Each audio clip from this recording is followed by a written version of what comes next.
I think. All right, I got the signal that we are officially video streaming, so the folks out throughout Texas have access to this meeting. And again, I want to welcome everyone here to our Texas Child Mental Health Care Consortium Executive Committee meeting. Again, we have a busy schedule. A lot of exciting things are occurring across the state of Texas as our institutions are rolling out our various projects. But before we get started, let's take our official roll call. And Luann, I'll let you go through the list. Thanks. Okay. Good morning, everyone. Dr. Bobato. Present. Dr. Blader. I thought I saw you, Dr. Blader.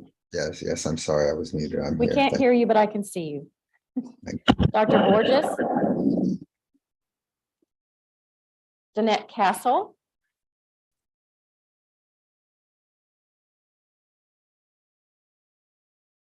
Danette, Yes, I'm here. for some reason, we are not hearing. Yeah, we're going to need to take a second because we're not getting sound from the members into this room.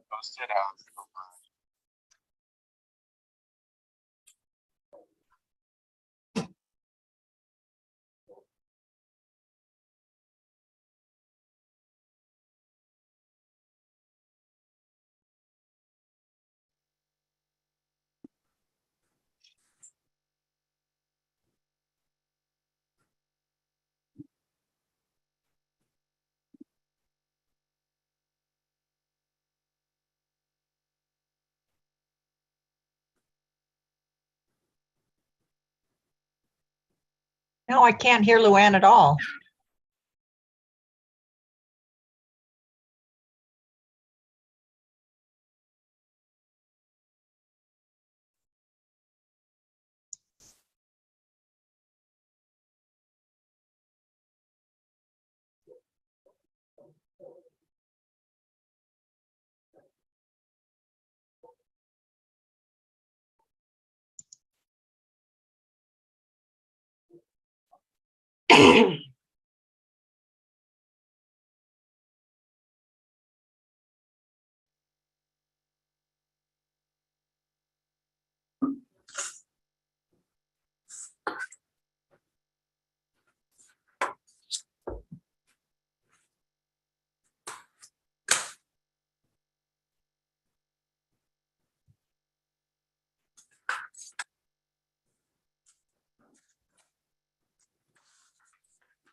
Okay, everyone, we're having some technical difficulties, so if you'll just sit tight for a moment, we'll be with you shortly.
Test. That's the mic. Let me see if I can hear that. Test. Test.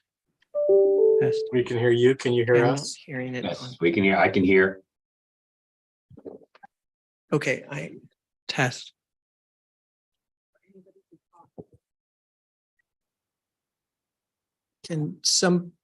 Yes, we can. It's video that's our problem right now. Okay, sorry.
Okay, we can't hear folks on. Who are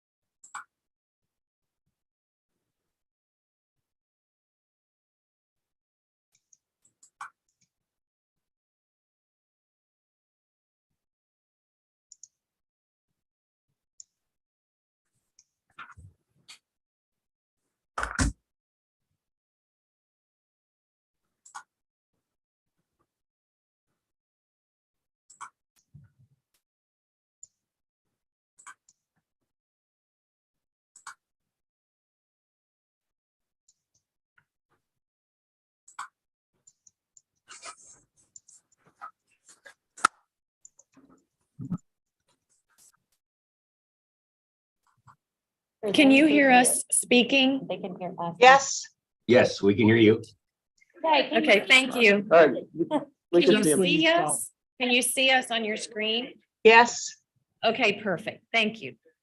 I can see Luann, but not Dr. Lakey. I can see Dr. Lakey. I can see Dr. Lakey. No one wants to see Dr. Lakey, right? It's a penalty if you have to see Dr. Lakey. We can see you, Dr. Lakey. That's right. I cannot. I apologize for that interlude. Why don't we go ahead and do roll call and get our official roll call done? Oh, there you are. Now I can see you.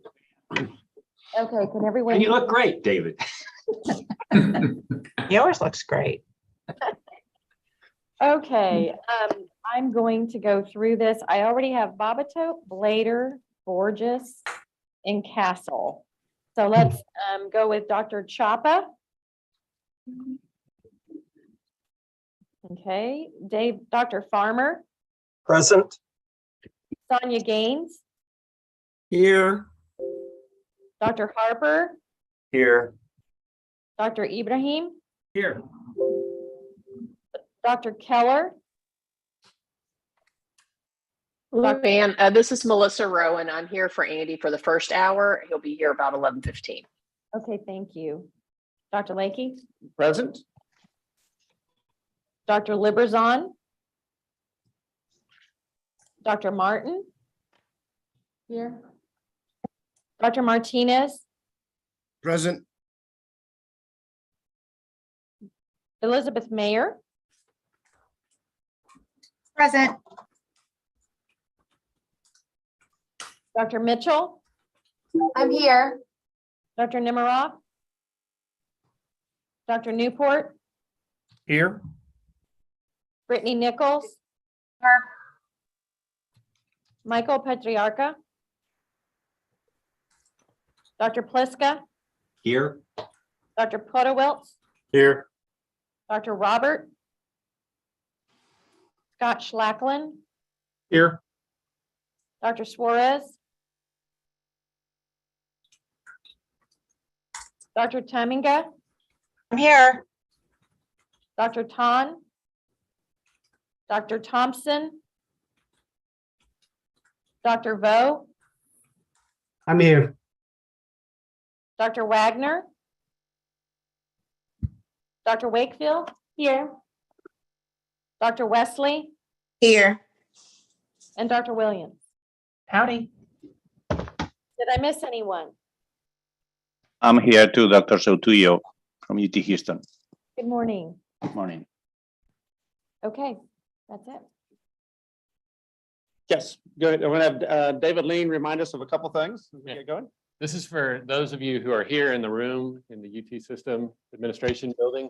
Until we get the OWL up and working, you need to treat this as though you're a remote participant, as weird as that feels. So you need to be visible and you need to be audible when you talk. And so if you have a computer, be logged into Zoom, have your camera on so that everybody can see you. Use the room mic when you talk. If you don't have a computer, try to be visible on your neighbor's computer. I'm not going to single anybody out. There's no sin here. But just be visible to the members of the public, be audible to the members of the public, and treat it like it's a remote meeting until we get this OWL working, and we'll let you know. Thank you. And a quick question, clarification. Yeah. Is it all people that are in this room or just the executive committee members that we have to be especially diligent that are on the camera? The executive committee members, as the folks who make decisions, are the ones who most need to be visible. Anybody else who talks during the meeting should make themselves visible and audible. But as a general matter, just to reassure the public that the business is happening in front of them, have your cameras on if you're an executive committee member. Okay. And so we've made the executive committee members that are in this room that aren't on a camera, and maybe we can have one of our staff folks maybe sit by them right now to make sure that they are on a camera so that we are compliant with that rule. Is it possible to have the room camera on? Because whenever you speak, David, it's this blank screen. It just says David Lakey in person and not your image. There is another picture of me. If you look around, there's the overall Lakey in that's the OWL camera. Then there's a smaller picture that you can see me on, Alex. Yeah, I recommend using gallery view for the time being because our room mic isn't going to switch. We're not using, it won't pick his picture up specifically when he talks, right? But if you have gallery view on, you can see him when he talks. Okay. So again, apologize for that technical issue. Folks tried things out beforehand, but something occurred somewhere between there and that time and starting the meeting. So we will be flexible and go ahead and commence with our important work. So with that, Luann, I think the first item of business is the approval of the minutes. They should have that in there on the agenda. Okay. So moved. Podewiltz. Second. I have a motion by Dr. Pavlovitz, a second, Dr. Tominga. Any further discussion? Hearing none, all in favor, signify by saying aye. Aye. Aye. Aye. Aye. Opposed, Aye. nay? Any abstain? It passes. All right, next we are going to go through some updates on the evaluation of our programs. And I'm going to turn the podium over first to Dr. Molly Lopez and hear from our internal evaluation of our programs. All right, welcome and thank you. I'm gonna try and make sure I can share my screen here. Can't hear this. Sorry. Let's just show the screen. I've got it. It seems to be green. Can you hear me now? Only very distantly, but a little bit. I can you seem okay to me. I don't know. I can hear you. I don't know about others. Okay, how about now? Yes. That's good. Yeah, clear. Okay, thank you. Okay, let me make sure I can share my screen really quickly. So I just wanted to provide a few updates. I don't know if maybe somebody else wants to share my screen. I don't have capacity right now. Okay, well, so there are some handouts in the materials that you all can look at, but a couple of quick updates. One is that we wanted to let you all know that we are in the discussion with TChat teams around an opportunity to strengthen our program evaluation for TChat to really be able to answer some of the questions that have been asked in legislative hearings about the impact that TChat is having on children and families. And so as a part of that, we have been looking at the potential to identify a tool or tools that could be used across all of the HRIs to really capture the public health impact that we are having, in addition to the many other metrics that we know we'll be able to use to describe some of those impacts. We are right now having discussions with TChat leadership about potential measures, talking about kind of the pros and the cons of different tools and the things that are going to fit the best within the current workflow. We expect that there will be a recommendation that will come out of those discussions. We'll also then have discussions, we've started those, but we'll have then that recommendation go to the Data Governance Committee for some final discussions. And then we expect by our next meeting to bring that recommendation here to the executive meeting. So we wanted to let you all know that that was coming, and we're excited to be able to share that at the next meeting. Another quick update, we are in the process of, thank you. We're in the process of looking at a different way of understanding our campus enrollment with the expectation that we expand statewide with TChat to all districts. This month, we provided HRIs with a all-encompassing list of those campuses. And we are sort of in the process right now of figuring out where you all are in that enrollment process. So we've added some new categories. We are now looking to identify if campuses are in the planning phase, where you're figuring out when you might roll those campuses into TChat, if they're pending, which really means that you've already negotiated with it, an MOU process has started, versus onboarding, the MOU is completed, and you're really just working on getting all of the practicalities underway, as well as, of course, our active campuses.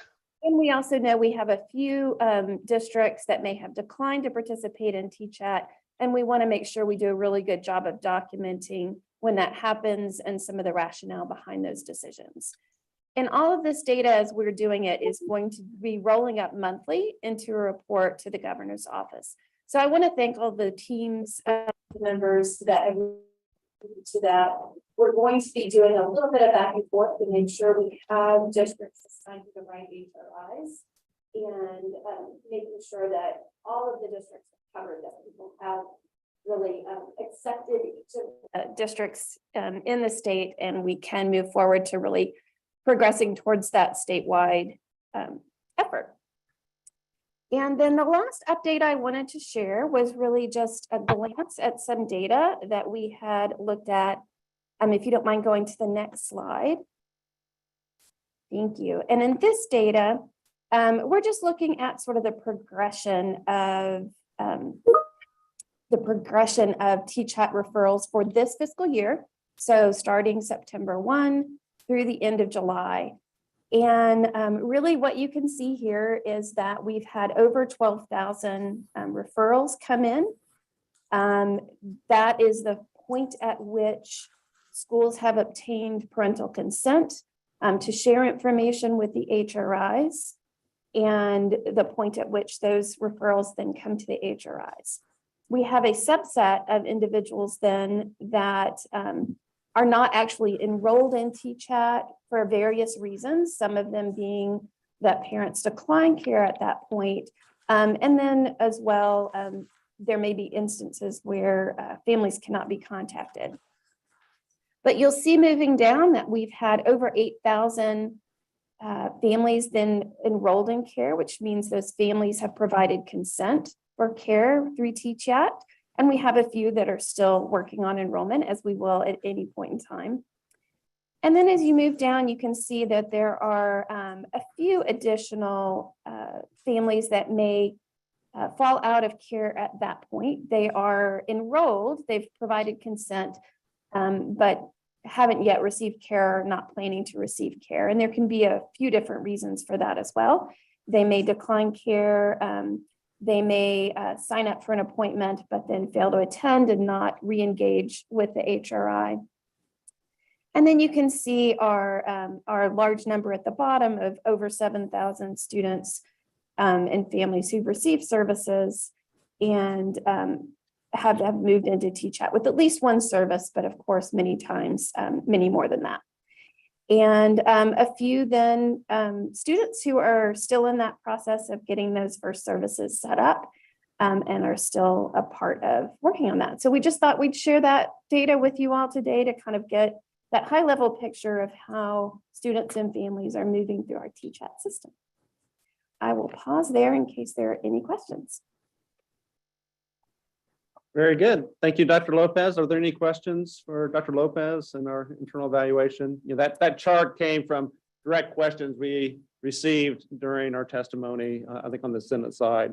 You got a lot of interest related to the number of individuals that are referred and then how that's different, the number of people we serve and trying to figure out what that gap is and how we can address that gap in the future. But again, thanks for putting that chart together.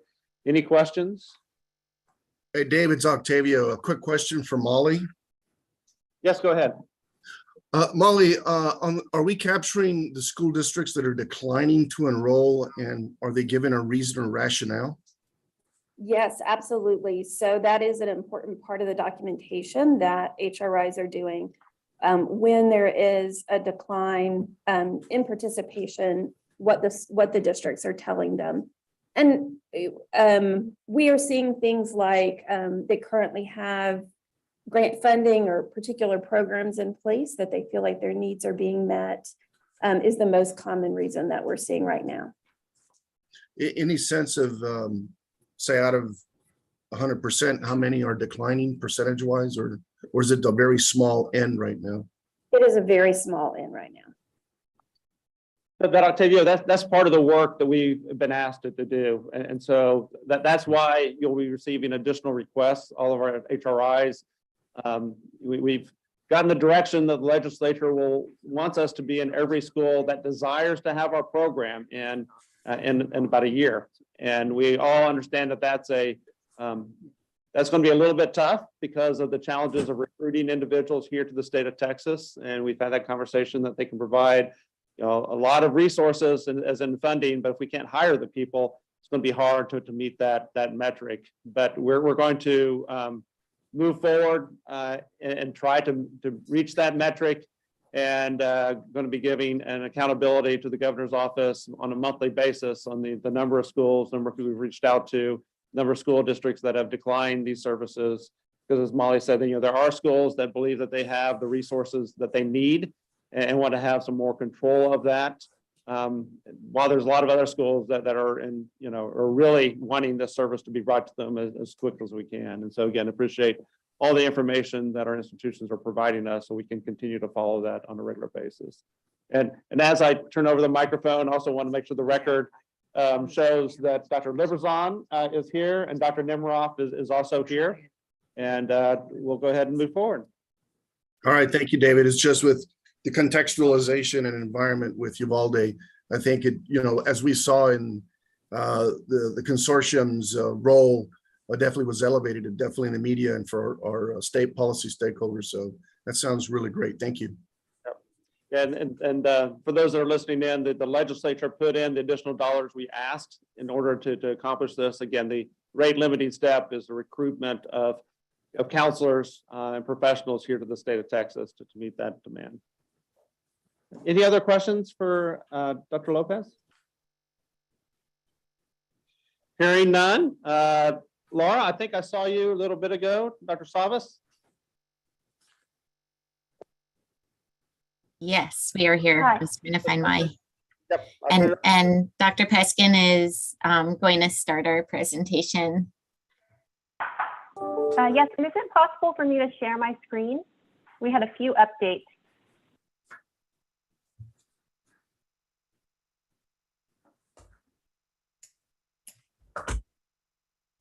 It says I'm disabled from screen sharing.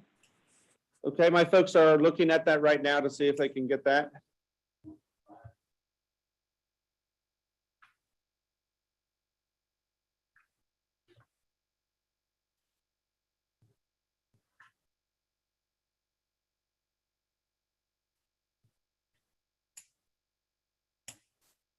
Okay.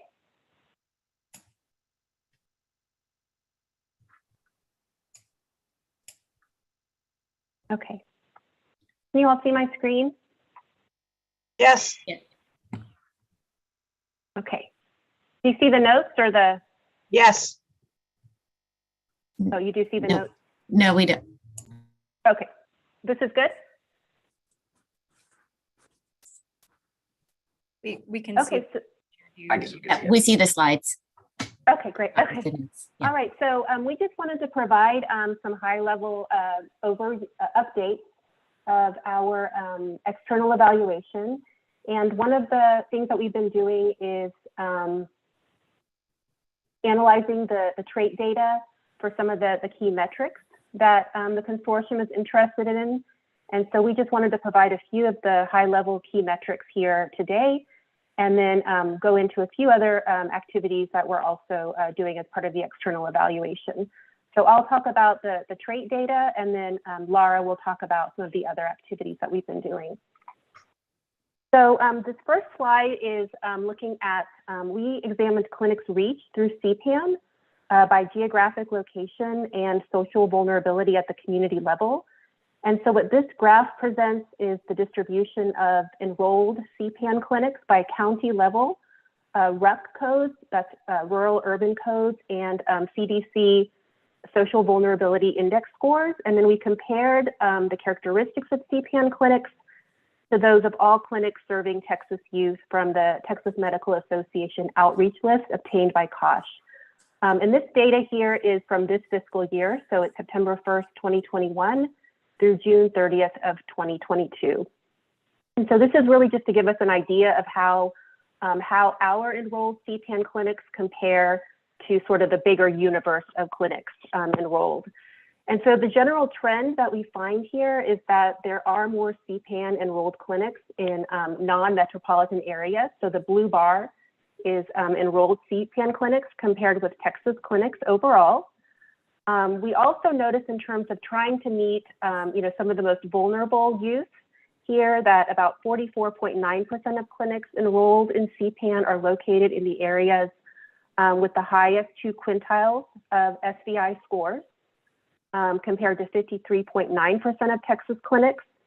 And so this gives us kind of a general overview of how our enrolled clinics compare to the universe of clinics.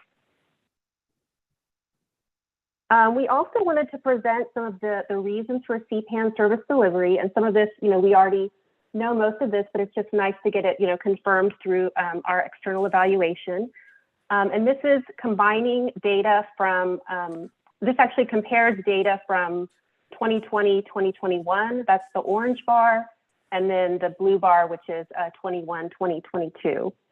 And you can see that both years, the majority of Cpan providers called for referral assistance and medication management consultations. We also see that calls increased from 2021 to 21-22. But do note that we're only including for this fiscal year data through June 30th. So it might be slightly underestimated for the current year. And then compared to the first year, there were a lot more calls for general resources and referral assistance and fewer consults for medication management. So this next slide, we'll move into TChat now. And this graph describes school campuses enrolled in TChat by geographic reach and reach to vulnerable communities. So we're taking our enrolled TChat schools, and this is actually schools, not school districts, and comparing it to the TEA data. And with respect to campus size, and again, the top line here is the TChat enrolled, and the orange line is more the universe of schools in TEA. So with respect to campus size, enrolled campuses here comprise fewer smaller campuses, but slightly more medium and larger size campuses compared to campuses statewide. We also find that more TChat enrolled campuses were defined as urban compared to campuses statewide. And then the percent economically disadvantaged was somewhat comparable here between TChat enrolled campuses and Texas campuses overall. So we looked at the percent in terms of trying to, identify reaching schools that include kids that are economically disadvantaged. We have a pretty good comparability between what we have enrolled versus what is actually in the universe of TEA campuses. Here we also have referral reasons. So, and we see that the top referral reasons are for anxiety, excessive worry, depression, anger, violence, aggression. And I know we've seen this data before. And then we also wanted to provide a quick overview of service delivery and reasons for terminating TChat services. So we're also interested among closed TChat cases, sort of what is the outcome? And in the majority of cases, so 57.9%, this is because the student completed all TChat sessions and no further treatment was required. However, in about 20% of cases, it was closed because the HRI was unable to reach the patient or parent or guardian. And about 13% here were closed because the family declined continuation of service. So just some interesting information for us to keep in mind in terms of TChat cases that become closed. So I'm going to turn it over to Laura, and she's going to bring up a dashboard that we've been working on. So Laura, I'll stop sharing and I'll. Okay. And great. Yeah, I'm going to try to share my screen here. And okay, can you all see a map on your screen? Do you see a map here? Yes, we do. Okay, so what I'm sharing is an interactive dashboard, and my mouse is a little too sensitive, but it's showing a map of Cpan clinics, which are dots on the map that have been enrolled. And we wanted to create this to create some means for users, the HRIs, to see where they've been enrolling clinics, which are the tiny dots with 00, which means no consult calls. And the dots get bigger as there are consult calls.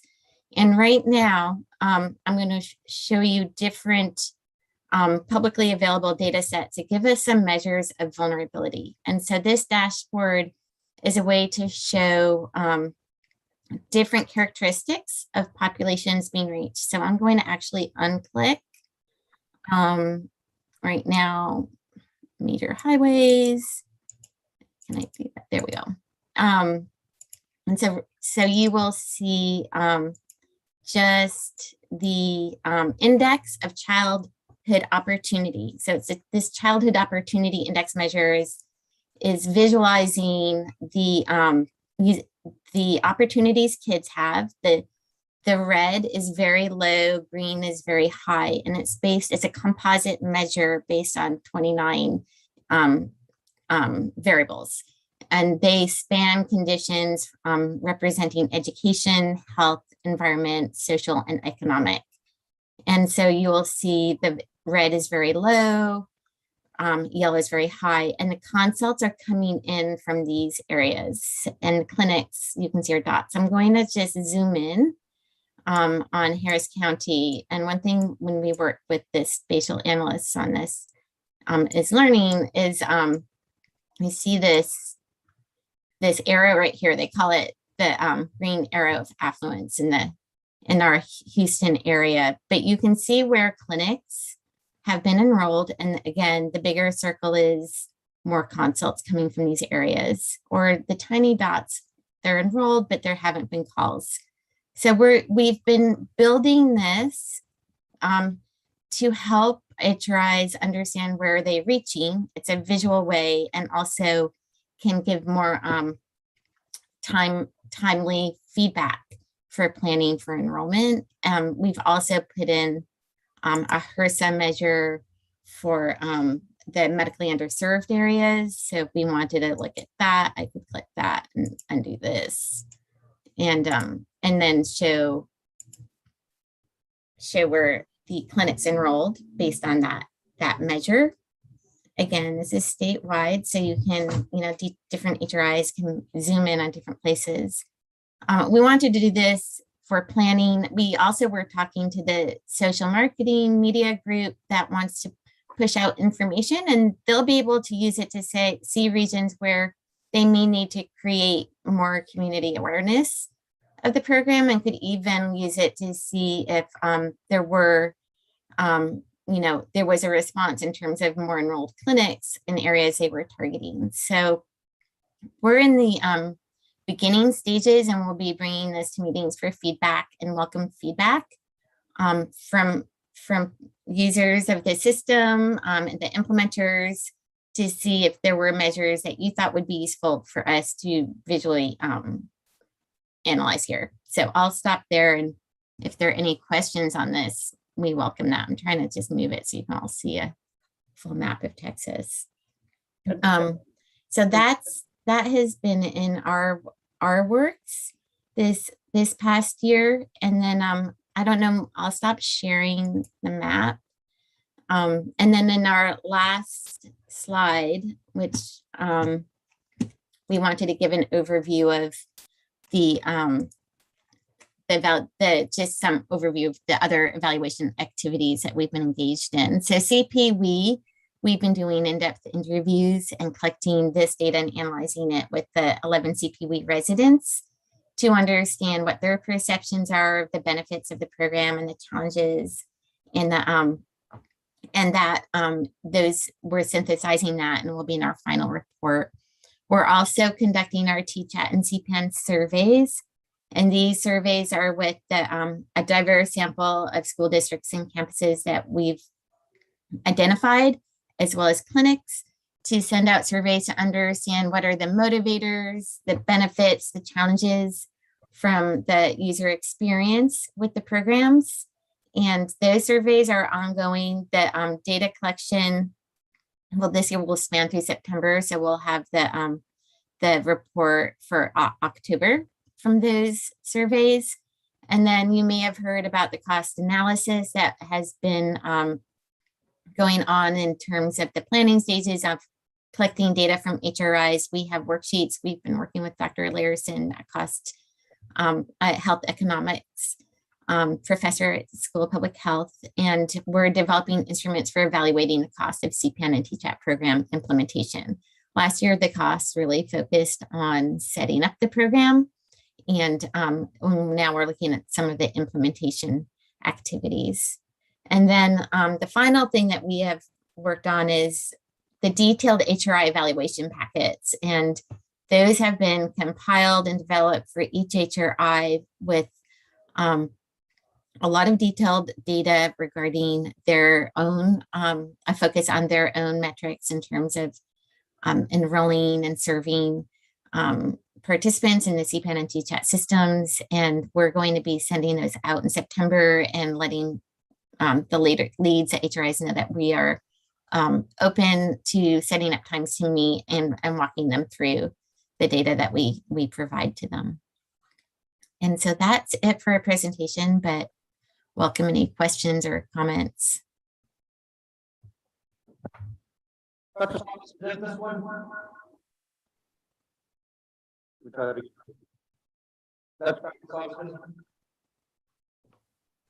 there a microphone on?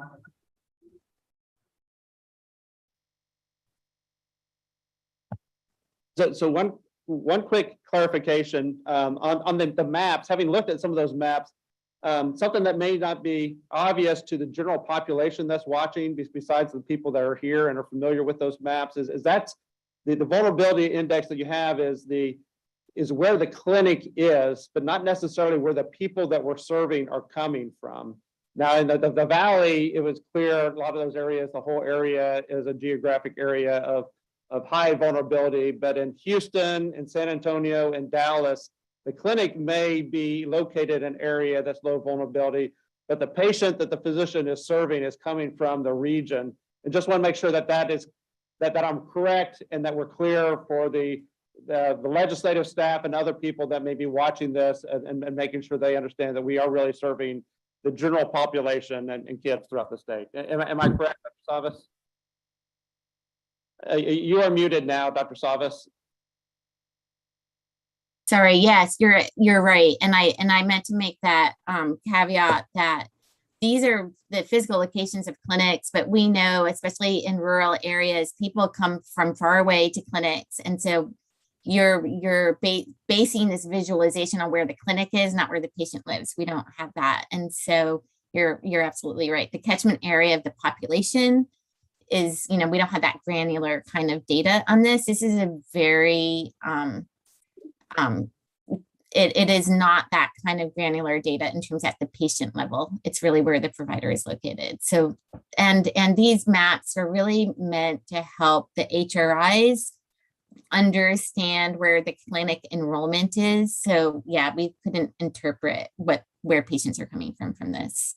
Yeah, I didn't say that as a criticism. I think this is very, I just want to make sure there's clarity for people that are. Yes, and that's really important. Yeah. But I see two hands. I'll go to Dr. Blader and then Dr. Williams. That's beautiful. Fantastic work with those data. Why I have just curious if do we not capture patient zip code, or is it just practice zip code when folks call? I was wondering if we were asking that when the PCP phones in, if we asked, if we query the patient zip code. There may be actually, and perhaps we should. Yeah. There's probably privacy issues in terms of representing that kind of data here if few people are calling in, but we have not used patient level data. Well, isn't like the CPAN's purpose is to provide a support mechanism to the family and PCP docs. So technically the medical management for those patients still remain with those physicians. And so it wouldn't be, why would we need the patient zip code if that's the case? Yeah. Well, sometimes for referral information, if we need to know what's near them and in their area, we found that helpful for searchers. Perhaps Laurel knows a little better how that works and what our information at that level might be. Okay. Dr. Williams, I see your hand. Yes, so we do, when a referral is requested, and as we all saw that the majority of the time right now at this point, we're helping with referral and resource assistance. We often are collecting it. It's not a discrete data field, I don't think. I'll check.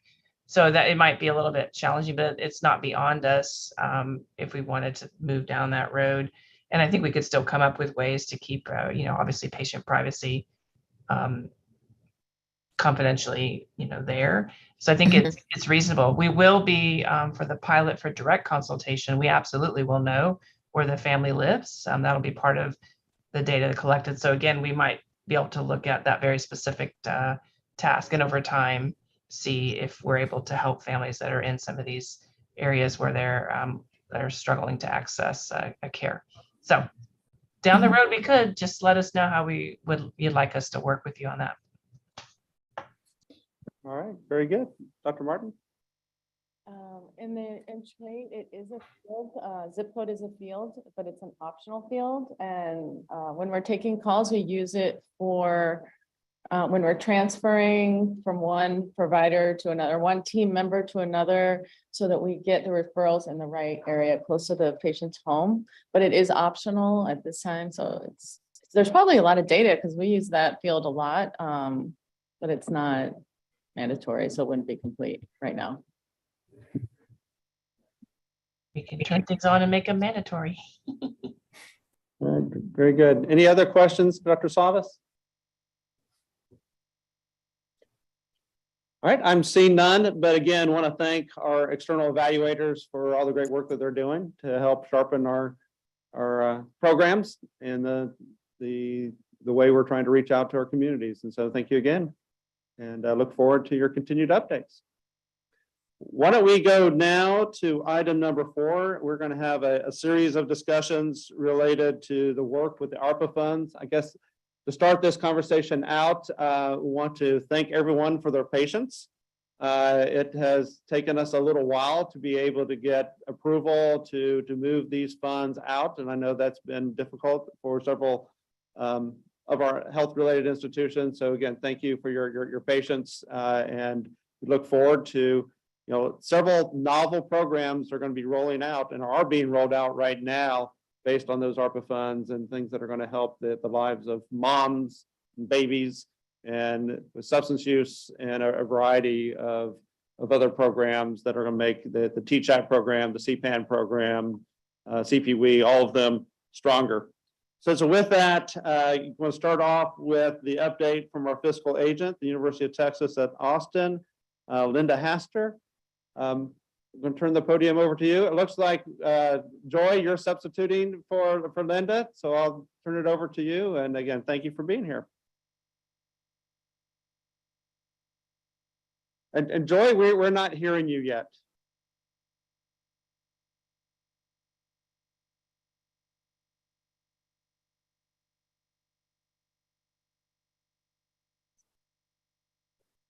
I think you may need to go off the microphone and then unmute the computer. Use your computer microphone.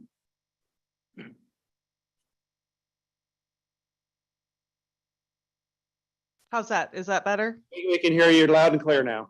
Wonderful. Thank you. Yes, I'm Joy Hatch, presenting on behalf of Linda Haster at UT Austin, the fiscal agent for ARPA SB 8, Section 8. Let me see if I can share the slides, or if somebody else was going to share them. I'm sorry, I'm not sure about. Oh, thank you, Lachelle. I see that you're sharing. Perfect.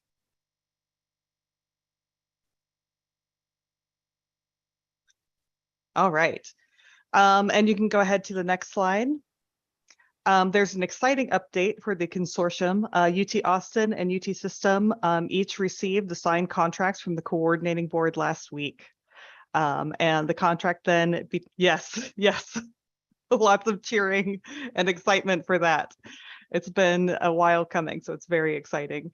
The contract between UT System and UT Austin is currently routing for signature.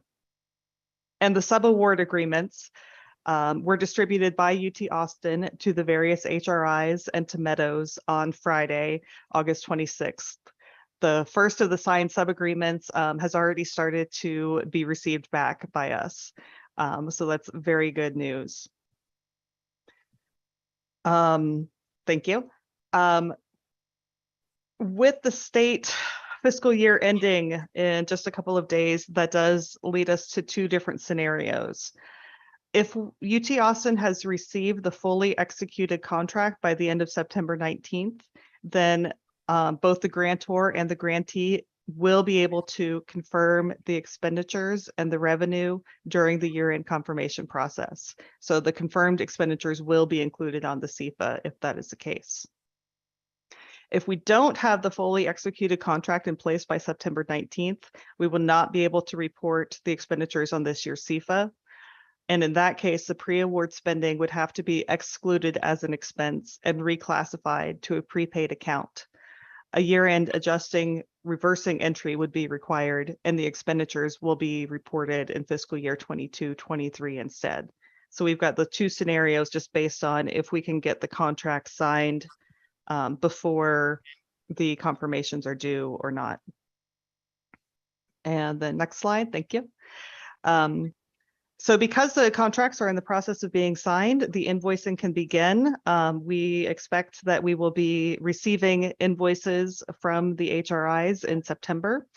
And the next quarterly report is due in October for the quarter ending in September. So we will be able to report on the expenditures and the activities at that time.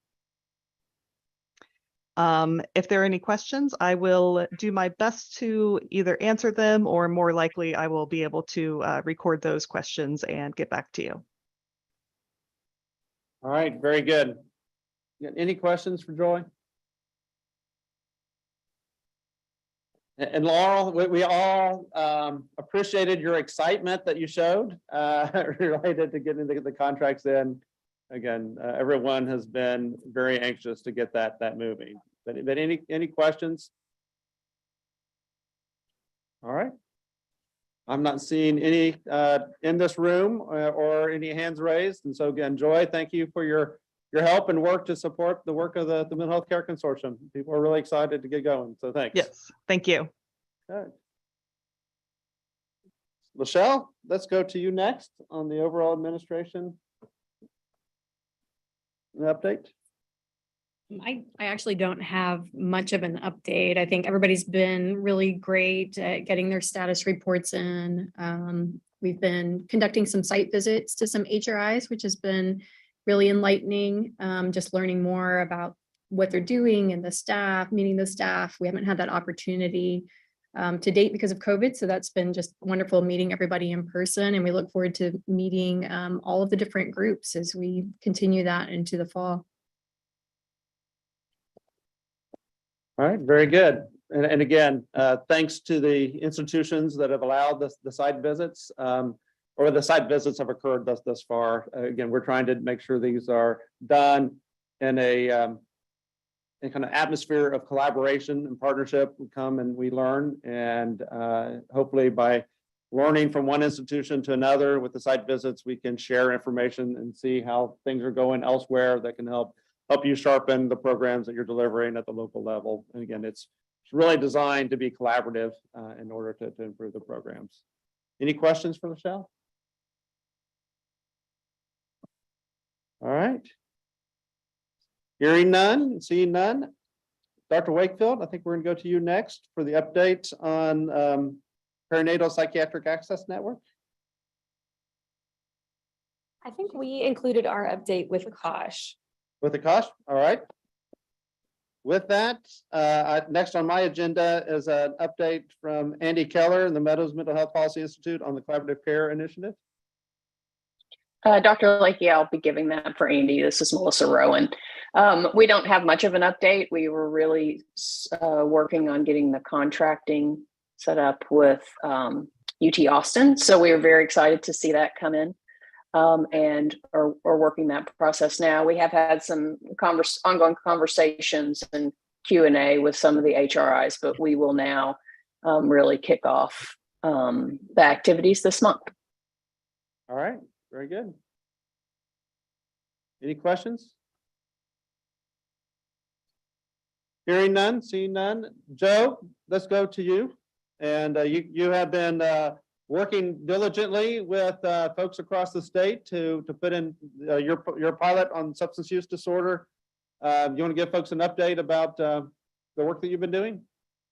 Happy to. Just as a reminder, the sites participating in this ARPA expansion initiative are ourselves here, UT Health San Antonio, UT Health Science Center at Houston, UT Austin Dell Medical, Texas Tech at Lubbock, and UT Health Science Center at Tyler. So what we have to report is that so far all TChat clinicians at all project sites have completed training in screening, brief intervention, and referral to treatment, the ESPERT model. The substance use treatment specialty teams completed an initial round of training in the family-based treatments that, at least based on current evidence, are the linchpins of effective care for these youngsters.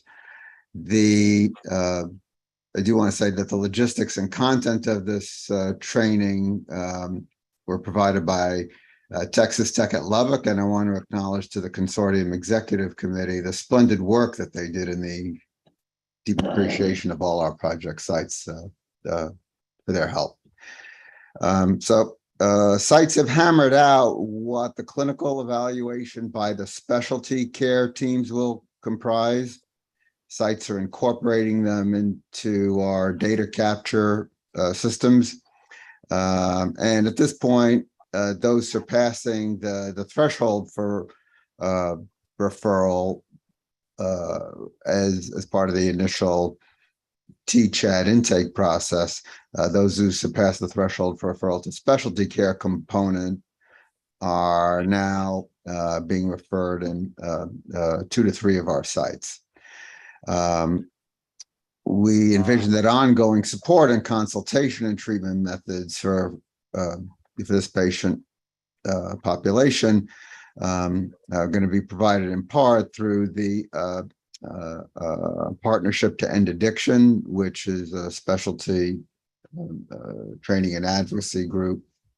And we've been able to support the activities so far on this project from current TChat staff, enabled in part by the summer slowdown, but contracting with other entities like the partnership did involve, we do have to wait for the availability of the ARPA funds at our site. So it's great news that those funds will be flowing soon, so that we could flesh out our training and clinical support operation. Like all Texans, we were deeply troubled by the news of fatalities of high schoolers due to fentanyl exposure, most recently in Hays County. At our last meeting, we reviewed our current screening protocol to make sure that it has item content that will be sensitive to use of illicit substances that can contain fentanyl or the other high potency opioids that have the potential to be deadly with even minimal exposure. Dr. Williams joined our meeting on Friday, and we hope to consider with the broader TChat program whether we should formalize the TChat wide intake process to include screening for drug use, given what's at stake. Fleshing out the full complement of our teams, as you know, is hindered by both general workforce constraints as well as, I'm sure as you've heard a million times, Dr. Lakey, institutional uneasiness about proceeding with new hires when support depends on the ARPA funding coming to our HRIs. Hopefully we've at least gotten past that hump, though the general workforce constraints issues remain. But on balance, our current goal is to have all 5 sites fully operational and their screening and patient care roles in October. That's the update. Happy for any questions and discussion. All right, very good. Dr. Liberson? Joe, thank you very much. there is something that came to my mind.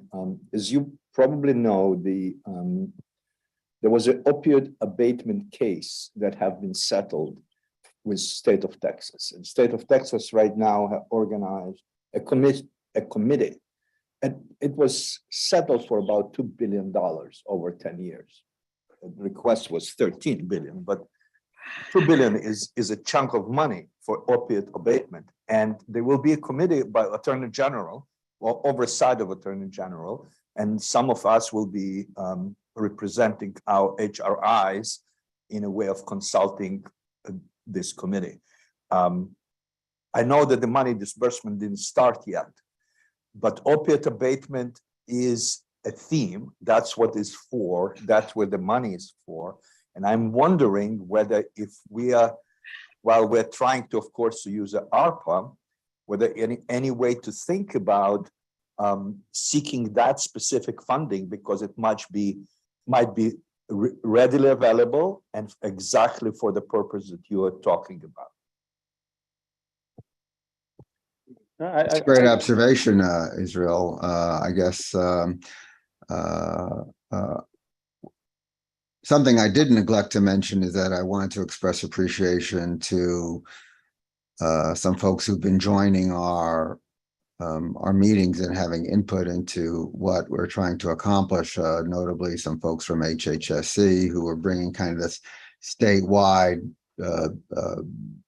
global substance use perspective beyond the child and adolescent focus that we have, as well as Jennifer Potter at our who's involved, I guess, in leading a number of specifically opiate-related initiatives. So we hope that the channels of communication we have with her and other state agencies will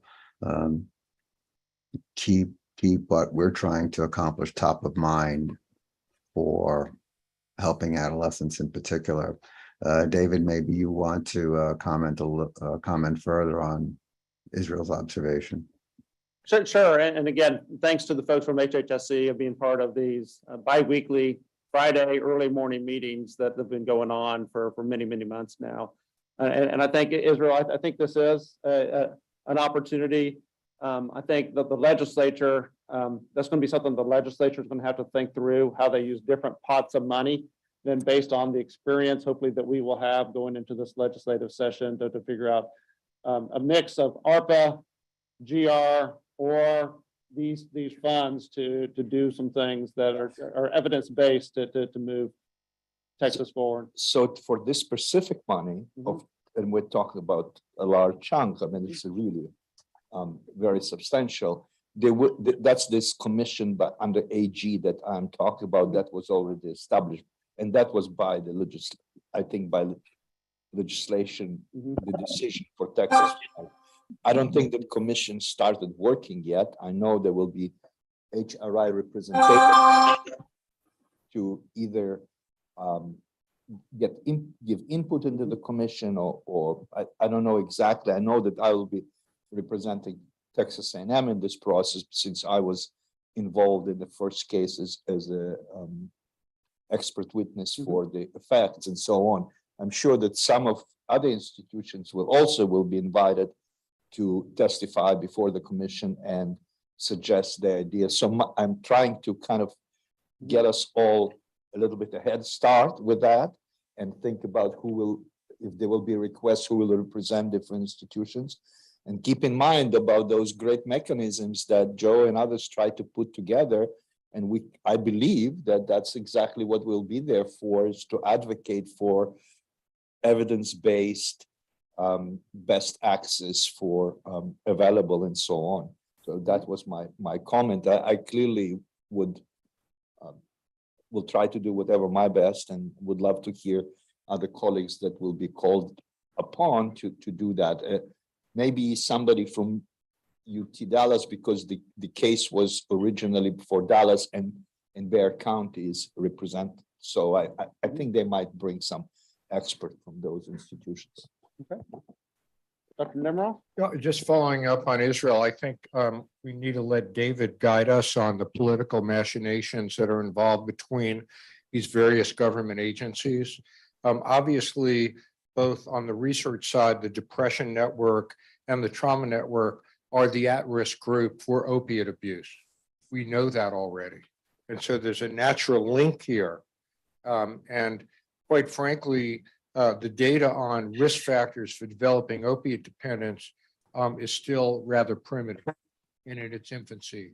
So if we can convince, with perhaps you and Andy Keller maybe weighing in, that there ought to be a research component to the opiate crisis, we should try to move forward and incorporate it into our current infrastructure.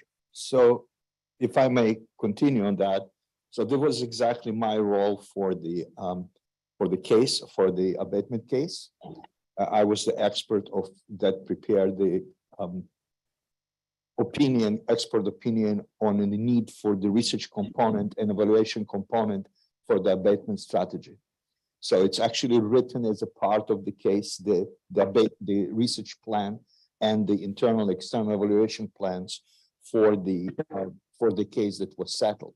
So we can basically, if we decide to, we can use that research plan as a base, saying that around what was settled, and there is a framework for that, and there is an argument for that was accepted. I'm assuming that's why it was settled, that the research and evaluation must be an integral part of the process. And it was basically saying conceptually it's not difficult to understand it. Whatever we know about opioid abatement is clearly have not been applied sufficiently to the rural population, never studied in multi-ethnic groups, in minority groups, and so on. And Texas population really requires its own research work to try to understand what applies, what's really effective, how to implement that. So that was the concept of the case. Let me go to Sonia. Yes, I wanted to make a comment about the dollars that are flowing through the AG's office. Health and Human Services was charged with working with that committee to identify people to be on the abatement committee. And so that work has been done. But one of the things I think most of you know by now that HHSC has been the recipient of the second largest amount in the nation in terms of federal dollars that flow through SAMHSA in regard to addressing the opioid epidemic. So we've been the recipient of over $300 million. We work with Dr. Potter quite a bit in terms of the distribution of those dollars, as well as our substance use providers, including our local mental health authorities that also provide substance use services. We also have a statewide coordinator that we have been charged with at the federal level. Philander Moore is the person in that job. And he's been working very closely with the AG's office. One of the things that we want to be sure of is that we're not duplicating effort in terms of the distribution of the dollars, again, paying for the same things at the same places. And so we're in lockstep with them and making sure that they're clear about how we're distributing the dollars that already flow through HHSC. And we're happy to work with any of you all as well in terms of helping you to understand what are the kinds of things that we have already been funding. Just to give you a glimpse, one of the things that we put a lot of effort into is expanding our provider base in terms of providers that actually delivered medically assisted treatment, or MAT. When we first started out, we were only about 20% of our providers were delivering MAT. Now that number is about 75%. So there's been a huge increase in that regard. And then some of the other things we've been doing is the delivery of naloxone, or distribution of naloxone, the overdose reversal drug. We have seen over the past, I think it's been 2 to 3 years now, that the lives saved have been in the 5,000 There's been over 5,000 lives that have been saved. So I think it's important that we just all, kind of talk about what's already being done and where some of the gaps are. We even know where within the state where we don't have providers that are delivering treatment in terms of medically assisted treatment. So anyway, we're happy to work in partnership with all of you. No, I appreciate that, Sonia. And again, I think it's going to be very important to figure out how we're coordinated through those discussions and opportunities, making sure that folks have opportunity to be part of those discussions. But as I kind of look at the landscape right now, we have the GR, we have ARPA, you have these opioid dollars, and then you have the new federal dollars that occurred that Senator Cornyn helped move through. And so figuring out how do you coordinate those into a comprehensive approach, put those pieces together in a comprehensive kind of puzzle is going to be really important over the next 6 months. And again, really appreciate the state legislature for all the support that they have provided us over the last several years to stand up these programs. All right, anything else? Any other questions for Joe? Dr. Blader? Hearing none, again, Dr. Blader, thank you for all the work to shepherd this project forward, and look forward in the upcoming programs, upcoming meetings that we have as you see more patients, hearing about how this program is making a difference. Yeah, well, thank you, and thank you for your involvement in this, David. Also, it's been terrific. It's my privilege. All right, next, Dr. Trivedi, let's go to you on an update on the Youth Aware of Mental Health program. Let me go ahead and share the slides. Can everybody see the slides? Looks like yes. Thank you. Thank you. And I'm very quickly, one good news that I heard today, the funds coming through the HRIs, I think is going to be very helpful because we've been doing a whole lot of work, but I think that the HRIs will benefit from knowing that.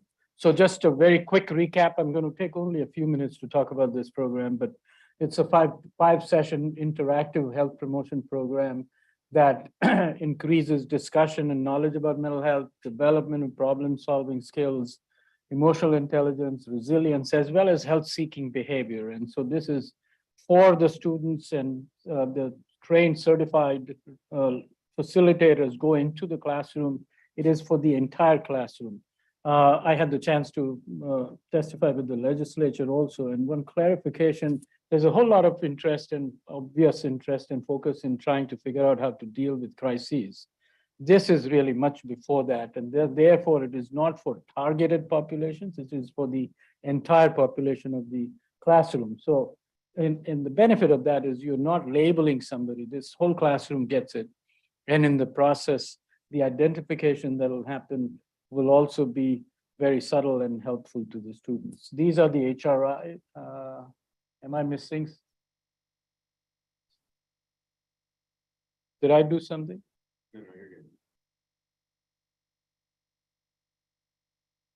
Okay, fantastic. So we have been working with all the HRIs. It's been a wonderful experience, actually. While they're waiting for the funds, we've been launching all our training sessions, and we wanted to make sure that we don't miss the new school year. So we've had facilitators come to Dallas and get trained from all the centers. Some have had a chance to send more people. The others are bringing in more as they come along. These people will be certified in our program 5 days. They come there, and it's a very intensive program, after which they go to their region, and then will work with individual schools to deliver this in this coming school year. They already, thankfully, with all the people who already started coming for training in our place, have started connecting with schools that have shown a lot of interest. So this is really a fantastic prep work. I can't thank enough all the partners, and Lubbock was, with Dr. Wakefield's group, was one of our first partners even before the ARPA funds came, or program came through. And a lot of these school districts have really taken this up as something they want to do. And now, obviously, this school year will start delivering them.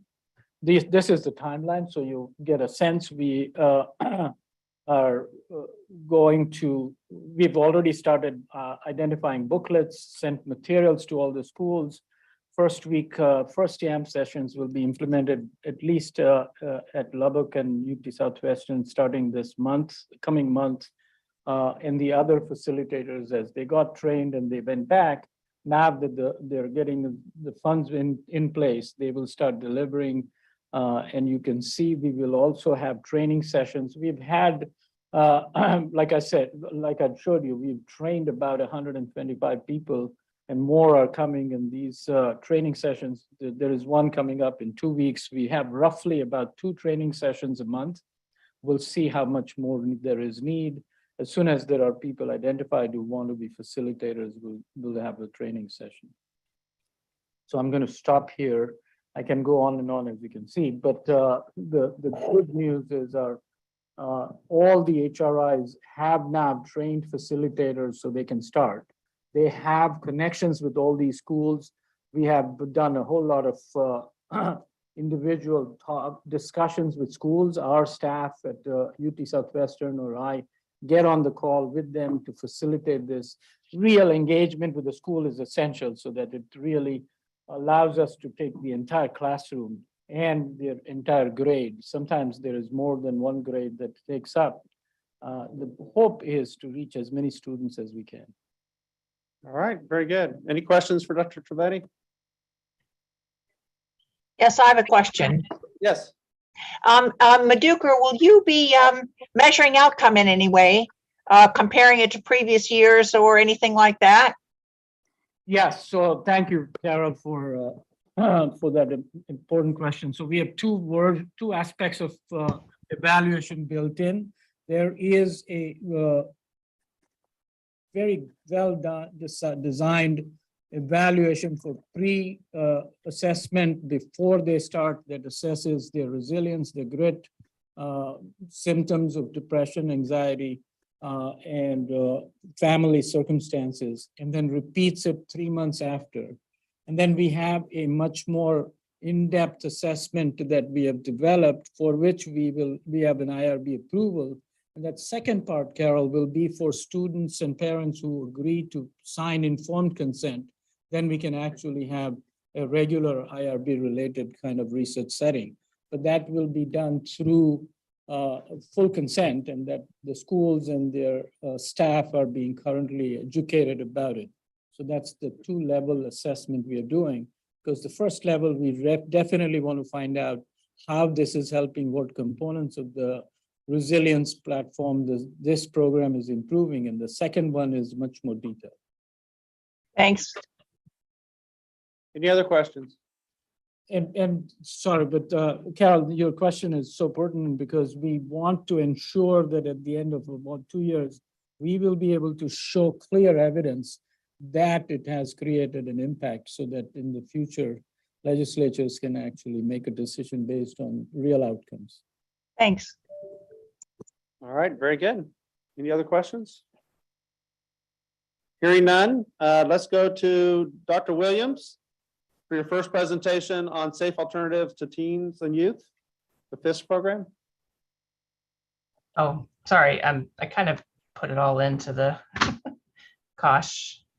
Well, then why don't we transition? And I know you have a stop time that you have to go and take care of some other duties. Why don't we just go ahead and go to your Kosh presentation then? Okay. Okay, that sounds cool. I'm not sure, was it going to be Edith or somebody else who was going to do the slides? Edith, do you know? I can do it. I haven't looked. Well, that's what I haven't. Okay.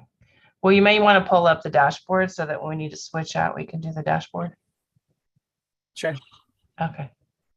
Hello, everybody. Hope everybody's having a good day. It was raining here. It stopped. It looks like it's going to rain again.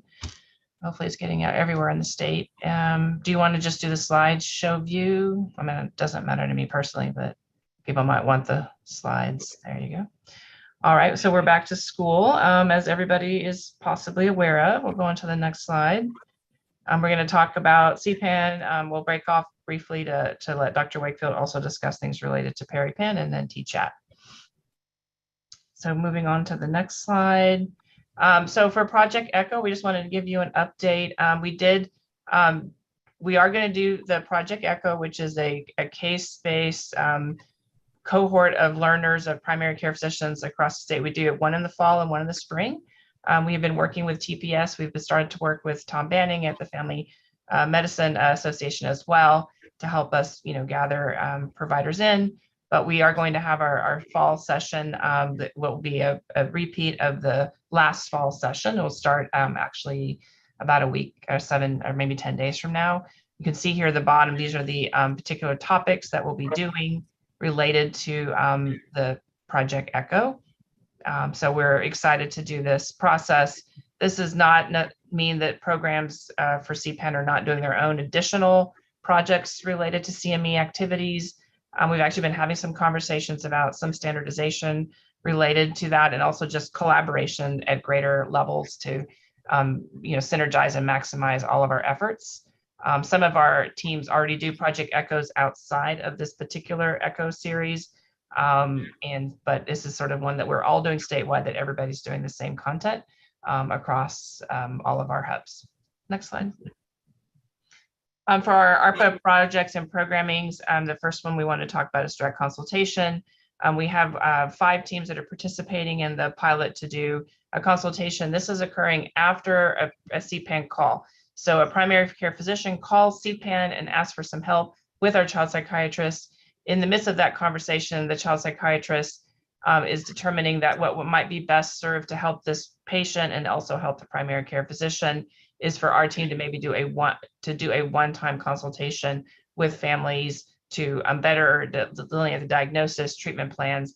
But the goal with this direct consultation is actually to help educate the primary care physician, and to when it's feasible and practical for them to actually continue the care and not just to refer them out to a specialty care provider. So that's when we say direct consults, that's what we mean. It is a one-time. We are not taking over, assuming the care. If after the direct consultation, it really is felt that they need a specialty care provider, then our Cpan team will just go to our normal action of helping that provider and the family locate resources that would help them with ongoing specialty care. We have 5 teams that are doing the direct consultation pilot. It went live this August. We will not do a build within our data platform system just yet. We want to get some information from this pilot. We've actually looked at other states across the nation that do direct consultation, and making sure that we're getting all the data points that we would want to capture to make sure that this program is successful to that end. So we don't have anything to report yet. We do hope that maybe by October, we'll have completed the pilot. Lessons learned will include getting information from the primary care physicians who agree to participate, so that we make sure that as we roll this out, hopefully statewide, that we will have a good sense of what's the best way to move through a direct consultation process. The end, sort of how we wrap it up with a direct consultation, also just for those who are not aware, is a letter out to the primary care physician, information so they can have that, but also a phone call to sort of walk through the recommendations, because again, Cpan is really about educating primary care physicians to do more appropriate care within their own offices. So we would be remiss if we didn't sort of close the loop by having a direct conversation with that provider about our findings and about our recommendations. Next slide. The project that we did related to allowing for PCPs to put us to get in contact with us using a text message to our team versus a phone call. We have finished that pilot this summer. The feedback, we did do some surveys to the primary care physicians who participated in the pilot. They overwhelmingly, although we had a pretty small number of participants in the pilot itself, overwhelming majority of them agreed that doing it via texting did work well. They gave us some good information about how to improve the process, which is what we're in the process of doing right now. But overwhelmingly, they felt like this was a good option for them to have in a busy clinic day, for them to potentially be able to send a request for our team to reach out to them and or their staff when they're needing help that Cpan can help them with. we're going to start working with the communication team on how to present this information to PCPs across the state, so that they understand the utilization of it, limitations of it, and help us do some outreach to primary care physicians related to using texting to get a Cpan consultation. So the next thing on this list is the project Safety A. It's been renamed from FIS to Safety A. We have the project lead who was hired. There was, speaking to Dr. Blader and others, concerns why I was getting a big whoop whoop, is that we had a little bit of delays in the project lead hire as a result to the funding, but that person has now been hired. They're slated to come actually about 10 days from now as well. And so when Dr. Pincinati is here formally, she will start to work directly with Dr. Gervetti's team to get that project stood up. And again, we have about 5 teams that are kind of on hold, ready to go. So what Safety A is it's a training module to teach primary care physicians how to appropriately create a safety plan if a young person comes into their office with either suicidal thoughts or behaviors, so that they can have an evidence-based model to use with the patient and the family when they're encountering that sort of emergency in their primary care office. This is going to be an adaptation from Safety A, which actually started within emergency rooms. So there is sort of a couple of layers of details to work through, and we will have hopefully a start sometime in mid to late fall with training primary care physicians in using Safety A, so that when they have young people in their office that have suicidal thoughts or behaviors, they can utilize that process. We're also going to be training our own team in Safety A. So again, as we go out and calls are coming into us when young people might be in crisis, our team will also have a standardized process, hopefully, that we would be able to share, so that we have some uniformity across all of our teams when it comes to providing information to a primary care physician in the midst of a crisis. So in relation to our telecommunications team that is working with us, both for the phone system itself as well as the texting process, we did add additional lines. Some of them are to help assist the texting process. Most of them are actually to help with the expansion related to Cpan. And we have gotten guidance that we need to have 2 separate contracts, one for the ARPA funds and one for the just general funds for Cpan. So the Baylor cost team is working on getting both of those contracts completed. I'm going to maybe say one thing here, and then is this where I need to pause, Sarah and Edith, and let Dr. Wakefield take over? Yes, it's the only Cpan slide, so. Okay, well, I'm going to stop talking, and Dr. Wakefield's going to start talking. All right, well, we went live officially August 18th. So very exciting. The Cpan line is hot and available 8 to 5 Monday through Friday with our 4 pilot sites. We did a lot of training leading up to this launch, including in Trait and Lantana, talking about how to engage, utilizing a lot of the information that was already developed around the Cpan service. Dr. Williams and I had lots of conversations about when we were launching Cpan, we didn't have access to all of this great information that the communications team has done over the past year. And I just want to say thank you to the internal evaluation team as well, because we spent lots and lots of time talking about what kind of data we would need and how to evaluate that. So it has been a full consortium team project. And Nagla, thank you so much for all of your work and engaging our stakeholders, which we're continuing to do and talk about this at the state level and talking about this regionally where these pilot sites have gone live. You can see all these dates up here. These are really Trait related dates, but kind of give a little bit of context of the amount of training. And you can imagine all of the meetings that went into each of those trainings. So I'm really excited and grateful to the different sites. We have full coverage at all sites. There's been some collaboration if someone has been out, and we can answer additional questions, but I think right now we are in heavy engagement for enrollment and communicating about what this program is to our regional stakeholders and additionally at the state level. But we're live, so we're really excited. Yeah, so let's just take a moment. And this has been a big lift for everyone from the consortium to stand up this pilot, which I think is going to make a major difference in the care of women in the perinatal period. And so just take a second to say thank you to everyone that is standing up this pilot and that has been working really hard to put things in place, to work with the stakeholders, to do all those things that are behind the scenes in order for those first calls to come in. And I've already been told that several calls have been coming in already. And there's a lot of enthusiasm in the OB/GYN community to be able to get this support. And so a big thank you to everyone involved. And again, the goal is that this isn't going to be a long-term drawn-out pilot, but rather get us the information we need to make the case during the legislative session that we can move this statewide. And so again, thanks to everyone that's been part of it from all the different facets that had to come together to make this happen. So Sonia, I see your hand. Let me go there and then we'll go back. Yeah, just a comment to echo what you're saying, Dr. Lakey.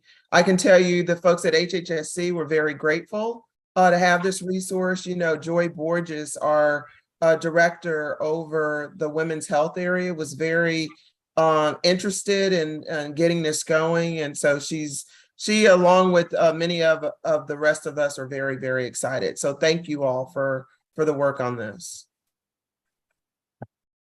No, thank you, Sonia. You know, I think that's a testament to how, I think really important this project's going to be. And so look forward to, again, hearing the data and seeing the outcomes that they're going to improve, I believe, because we put this infrastructure in place across the state of Texas. With that, Laura, let me go back to you. Edith, we're doing the dashboard was next. We can see the dashboard now. Okay, well, I guess that's what I'm supposed to be next. So this is the our dashboard for our insights related to Cpan. This information, as you can see at the top line, we have over 8,683 providers who are enrolled in the state of Texas to date. We're continuing with that enrollment process. Providers can include both physicians as well as NPPAs, nurses as well. With over 1,600 clinics, we were able to go over the 10,000 completed calls about a month and a half ago. We're now at 11,678 with over estimated 10,000 patients served. Our metric related to calling back within 30 minutes is at 90%, and we are continuing to be above the bar with returning our calls with 95% of the time within 30 minutes. And you can see the median response time is still under 10 minutes that a primary care doctor can hear back from a child psychiatrist if that's the team member that they would like to speak with. We've done a really great job in closing the gap as you look down here to enrollment. As far as completed enrollments across the state, we have a very small number of providers who have yet to kind of finish that process. I always want to pause here and remind people that a provider does not need to enroll in Cpan in order to make a call and get help. The enrollment process is important for a number of reasons, but we don't want to stop a provider from getting assistance and helping a patient or a family. So we want to just kind of pause and make sure people are understanding of that piece of it. You can see here, the next one is the provider types. We are in conversations with our teams, and Laura's, the external evaluation teams sort of map was really exciting to see, because that's one of the conversations we've been having is about how we can make sure that we're targeting, going back and really reaching to clinics across the state, but particularly for maybe a program who's enrolled but hasn't called us yet. If they're in those areas, like you said, of high need, really making sure that we're partnering with those providers in those areas to increase the calls. One of the things that's now different about our dashboard is that we do have part of this dashboard is integrated. And this clinic type is that particular space. If you hover over the 4.9%, Edith, you will see, go to the red piece. There you go. We have done a rebuild of the trait platform to be integrated.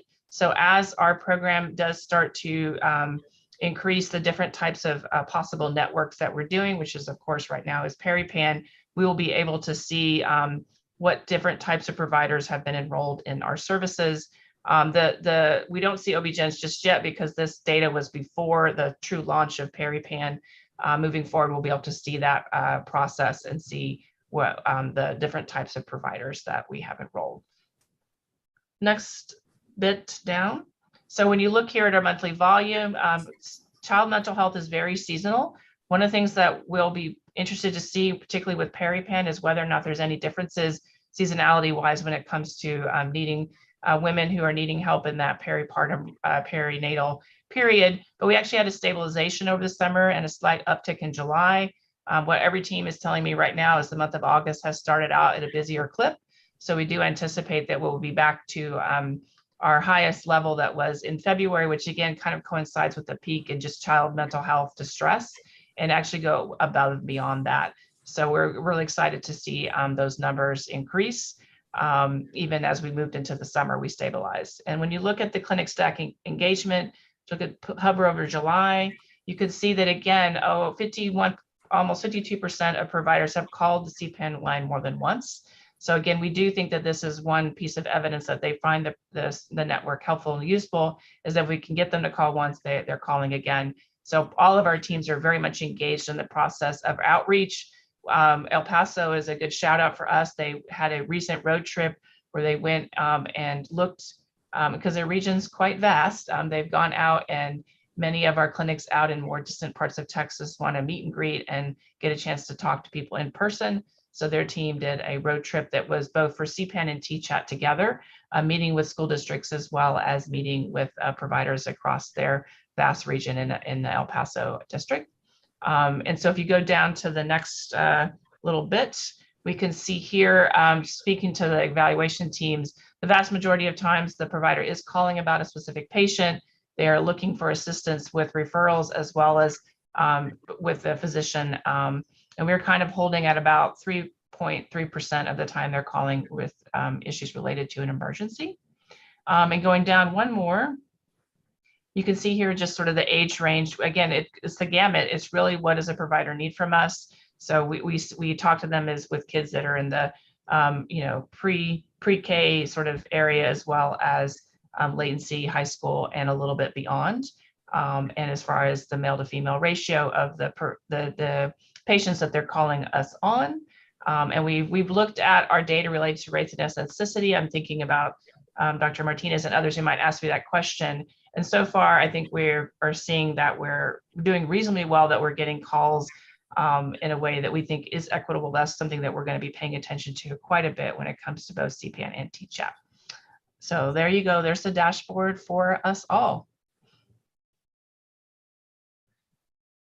Back to the slides. Maybe.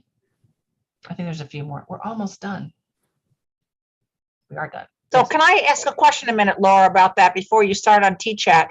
If you look at the, this is Carol Tamiga, if you look at the numbers you showed, they were really quite large and they're impressive. What percentage of the practitioners actually use the Cpan service? I mean, are we looking at like 2% of the people who you would like to call in? Are we looking at 20%? Are we looking at 50%?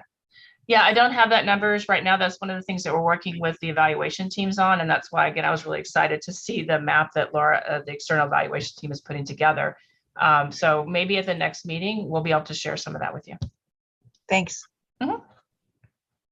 Good question, though. We're definitely thinking about it. Okay, TChat. Next slide. So this one is even briefer. We just wanted to give you a few updates.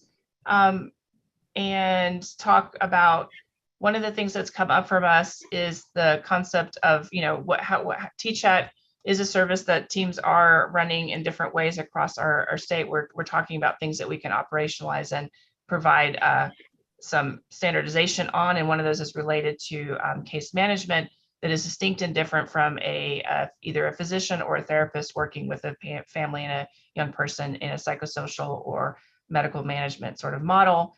So we are going to start tracking the case management that's occurring across the state. And we've been working with the 2 data committee and the TChat committee itself to get, along with the evaluation teams, speaking of, this is a whole team effort process. So that change will start to be available to us in mid-September, along with ARPA funded programs also being able to track, so we can pay attention to at the session of the encounter level for the patient, and programming that's being done related to ARPA funding. So we're excited that that will be something that we'll be able to have for our data system. That's what I know today. All right, very good. Any questions for Dr. Williams? I've got two quick points. Yep, go ahead, Steve. One is that on that case management, I think one of our, both the TChat committee and the data committee have looked at that, the concern being that these sessions, i.e. the therapist interacting directly, or is only a part of the service that TChat provides. That, to give an example, a therapist may have a session on Monday and there are problems at school, and the therapist may talk to the teacher over the phone for 20 minutes to give them some advice about how to deal with the child's problems, or there need to be there are services to get the child into some extended services. And if we don't capture that time, it may look like our therapists or our staff are not as busy as they are. So if someone only has, if given trait, there are only 4 1-hour sessions on a given day, a critic could say, well, that person only worked half time, when in fact, all of these other things were involved. So that was the rationale behind all of this. And at the same time, what makes it tricky is, we don't want people to, we don't want to get a lot of administrative work being recorded as treatment. So it's a delicate balance. And I think we're getting there after several conversations. And then just a quick point that the San Antonio TChat team met with the Uvalde district last week. Their schools opened the day after Labor Day. We've trained all their people on how to use the portal. So we're ready to go from that standpoint. And we'll see what kinds of, the number of referrals that we receive. Thanks, Steve, for continuing on that work. Carol, and then I'll go into Luann. So I wanted Steve to say a little bit more about his road trip and whether or not he thought that that was really useful and that the rest of us should think about it too. The road trip, you mean for Uvalde or for El Paso that went? I wanted Steve Pliska to talk about his road trip that you mentioned, Laura, and that just to describe if that's what happened and how useful he thought it was and whether it's something that we all ought to think about. Well, I think, we did not make a road. We did not physically go to Uvalde. We've had multiple teams meetings with them, their senior counselor. I didn't mean Uvalde in particular. I meant the road trip that Laura described. Oh, that I'm not involved in. That was El Paso. Oh, yeah. The El Paso team did a road trip across their region. So Dr. Martin may be able to share. We actually are recommending and encouraging that our teams, as part of the process of outreach, do actually physically go to clinics and meet with them. So that is a recommendation that we say, broadly speaking, to all the teams, but I don't know if Dr. Martin wants to say anything about her specific road trip. Hello. Okay, we've had several road trips, probably like 10 actually, because our area is so broad and so many different types of cultures. And so we want to make sure that we make the best connection that we can. We have a lot of oil areas, ranching areas, a lot of border towns. And then, of course, you have the urban area of El Paso, although the edges of El Paso County itself are, extremely rural looking, agricultural. And so it is an interesting area. And so we just wanted to make sure that people really do trust us. We had a lot of smaller school districts that did not initially sign up. If we had only, if they'd seen us present in one of our CME type events for teachers and schools and any kind of electronic Zoom type meetings.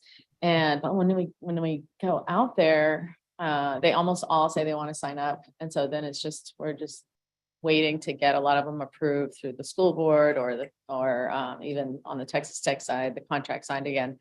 The last two trips we did resulted in, I think, like 8 or 9 more school districts wanting to sign up.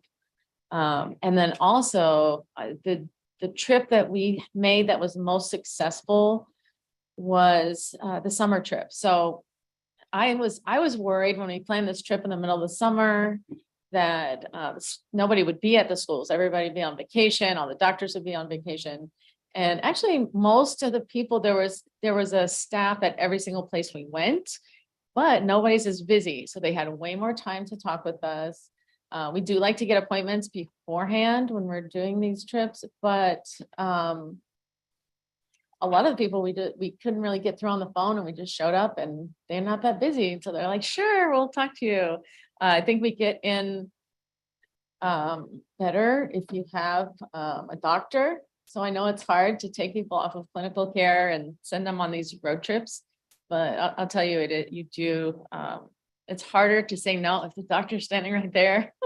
So, front desk staff are at the schools and at the clinics are used to, oh, the doctor. Okay, well, they can't talk to us. They have to talk to the real doctor and or whatever clinician, because we have lots of nurse practitioners that are involved in this, at least in our area. We don't have as many PAs in our area, but any PA that wants to sign up, we're there. We'll sign you up. So it's been a great experience, and it's really good for team bonding as well. A lot of times everybody's so busy and there is a lot of paperwork involved with all of these programs. And then we're trying to, of course, set up a whole new set of programs with the ARPA funding. And so it's very good for team bonding. And then, something interesting to talk about. Well, when we were out in Crockett County and, people have never been to Crockett County, so they listen more from when you're in other venues. And then of course you got all the photos that you can show. So yeah, that really is great work. And I think it gives you a deeper understanding of the communities we're serving, in addition for them to understand you. And so that kind of ground game in order to get us into the schools is really important. So congratulations on the work that you're doing. Yeah. Thanks. Sarah, did you have a question, a comment?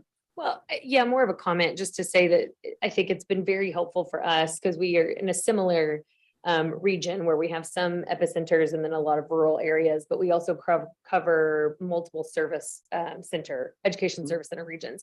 And so engaging with those education service centers, offering to provide, one of the things we've done over the summer is doing some education for them at different of their mental health days or their different educational days, and then also just presenting the program. So I would very much agree. And I think what's been successful for us is engaging in those education service centers first and opening the door to the people in that region, and then going forward with each of the ISDs.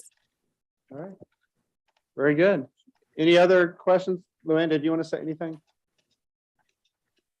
Yeah, just real quick. I want all of you to know that some of us from UT System went to Texas Tech El Paso last week to do a site visit, and Dr. Martin and her team provided a lot of detailed information about their road trips. If you look at a map of Texas and you see the geographical region that Texas Tech El Paso is responsible for, it is very vast in terms of miles, but it's also very vast in terms of rural areas, and I will say frontier areas.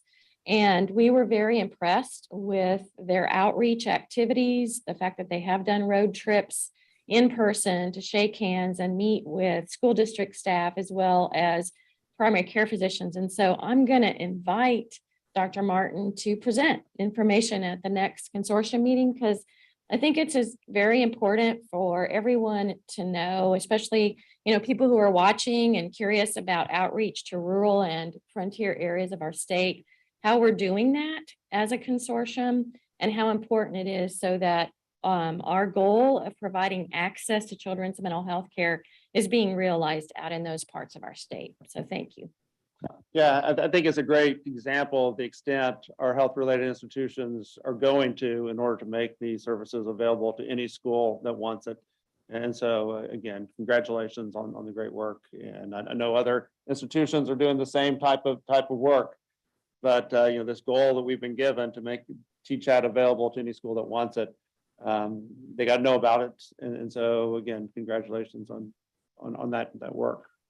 With it, we are approaching noon, and I think it's time for our lunch break. I think, not only think 30 minutes is about right. Yeah, why don't we do a 30-minute lunch break at 12:30? We will come back together, take roll call, and then finish our agenda. I think we're going to be able to finish in good time. But let's go ahead and take that break and see you at 12:30. Thank you.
Good afternoon, everyone. It's a little after 12:30 now. Let's go ahead and resume so we can get everyone out in time.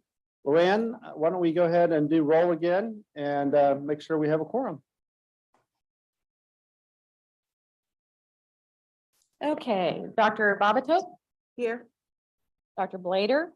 Here. Dr. Borges? Here. Jeanette Castle? Dr. Chapa? Dr. Farmer? Here. Sonia Gaines? Dr. Harper? Here. Dr. Ibrahim? Dr. Keller? I'm here. Dr. Lakey? I am here. Dr. Liberzon? Here. Dr. Martin? Here. Dr. Martinez? I'm here, Luann. Dr. Mayer? Dr. Mitchell? Here. Dr. Nemiroff? Here. Dr. Newport? Here. Brittany Nichols? Michael Patriarca? Dr. Pliska? Here. Dr. Podewelz? Here. Robert? Scott Schlacklin? Here. Dr. Suarez? Dr. Taminga? Here. Dr. Tan? Dr. Thompson? Dr. Vo? Here. Dr. Wagner? Here. Dr. Wakefield? Here. Dr. Wesley? Here. Dr. Williams? Here. Okay. This is Dr. Ibrahim. I joined as well.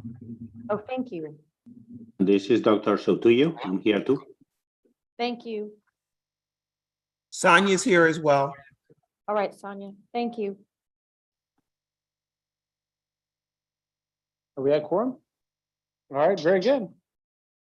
So I think we have about an hour's worth of business. Let's go up to number 5 and Michelle, go through that report, and then we'll go down to 6E, Steve Pliska and Alex Vo on the Data Management and Governance Committee report. But Michelle, we jumped over you earlier to get Laurel out on time.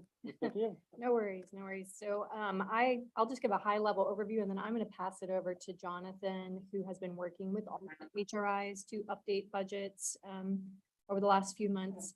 So FY23 amounts were revised and we did get approval from the LBB to make some changes because we were beyond that 10% threshold for some of the program modifications or changes in budget. Jonathan sent out emails last week, just letting everybody know what their final amounts were. And we are working on PIA amendments to reflect those changes. So you will be getting those very soon. And then he also sent out a template for 24-25 as we work to get some of that information consolidated. That will feed into our ask to the LBB, and there may be a couple of cycles of this as we continue those discussions. So Jonathan. Thanks. I don't really have a whole lot to add. I just wanted to mention that the revised budgets for FY24-25, we asked those be submitted by this Friday. So if you have not seen those, please make sure to take a look at that. And I'm available all week, so please reach out. I know there's some nuances around what we're asking in these templates, so please feel free to reach out if you have questions about how those should be filled out. But that's all I have. Very good. Are there any questions? Comments? Dr. Keller, I see you took yourself off mute. Yeah, that's faster than mute button in my hand. So thank you for getting all that going. It's exciting to see all that happening. I guess I just wanted to also, now that we're know what we're going to do for the rest of this fiscal year, just ask David, what we know about the process for the next biennium, because, a lot of this momentum that we built and been able to do because of the SBA ARPA funds, is going to need to be put into some sort of longer term frame, during the session. So I know it's still early, but I think it's good for everybody to be thinking about this because you're not done, y'all, just because you got this year figured out. We got to figure out what it's going to look like long term. So are there things you can share with us now about just what that planning process, some of the contours of that planning process? And I know it's early, but so whatever is shareable, I thought it'd be helpful for people to have it in mind. No, absolutely. And, as you noted, this is a process. Part of what Jonathan was talking about just a little bit ago, that now that we've finished this budget, we are going institution by institution, meeting with them virtually, talking about what their needs are in order to continue the current programs and to meet the direction that we've gotten from the legislature. As you know, we've had several hearings with the legislature. We've had about 4. I've been in 4 this summer, and have talked through our needs and our goals, and we've gotten direction from them, specifically with TChat, to make sure that we are statewide with TChat to any school that wants to have that program in it. And so all of our institutions are figuring out what that would take for their institution to meet that direction. In those conversations that we have with our institutions, we go through the numbers, and sometimes we say, why don't you think about that part a little bit differently? And sometimes they tell us the challenges that they have, and that's part of this process that Jonathan is working through, so we can get to solid numbers, refined numbers for each institution and what they're going to need to meet what the legislature is directing us to do over the next several years. Now, the other part of this process that we're doing is meeting with legislative offices. Something that's a little bit unusual for us versus if we were a state agency is, we're not a state agency. And so we work through the Higher Education Coordinating Board.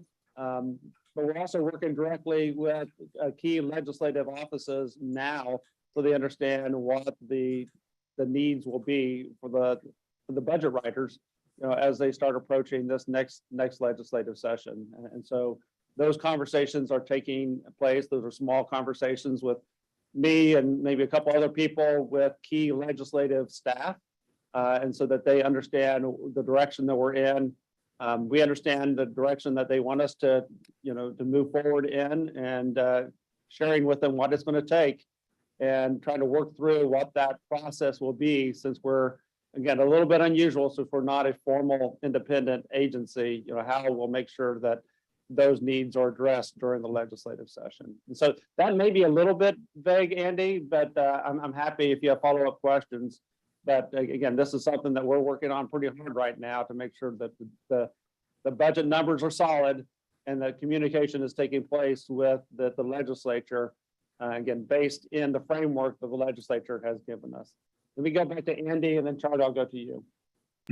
Yeah, no, that's super helpful, David. And I think the thing I would just ask people is, as you're developing your individual thoughts, keep in mind that other people will have some cool ideas too. So I think to have a way to kind of close the loop back, not just in a decision-making way, but in a sharing of ideas sort of way. So just what we all were talking about before the break about some of the outreach to TChat. I mean, I'm thinking I probably know the most about what Sarah and the folks at Texas Tech have done in terms of, taking dedicated funding to do what we've sort of called TChat Plus. And I think being able to have some time on the agenda where people can hear what other folks are doing, what some of these other models might be, would I think just be really good for making sure people think through exactly what they can do, and also are knowledgeable about, have that informed by what other people think they can do. So I think that would be the only thing I would ask that we have in the process, is some use of this meeting to sort of cross-fertilize like that, for lack of a better word.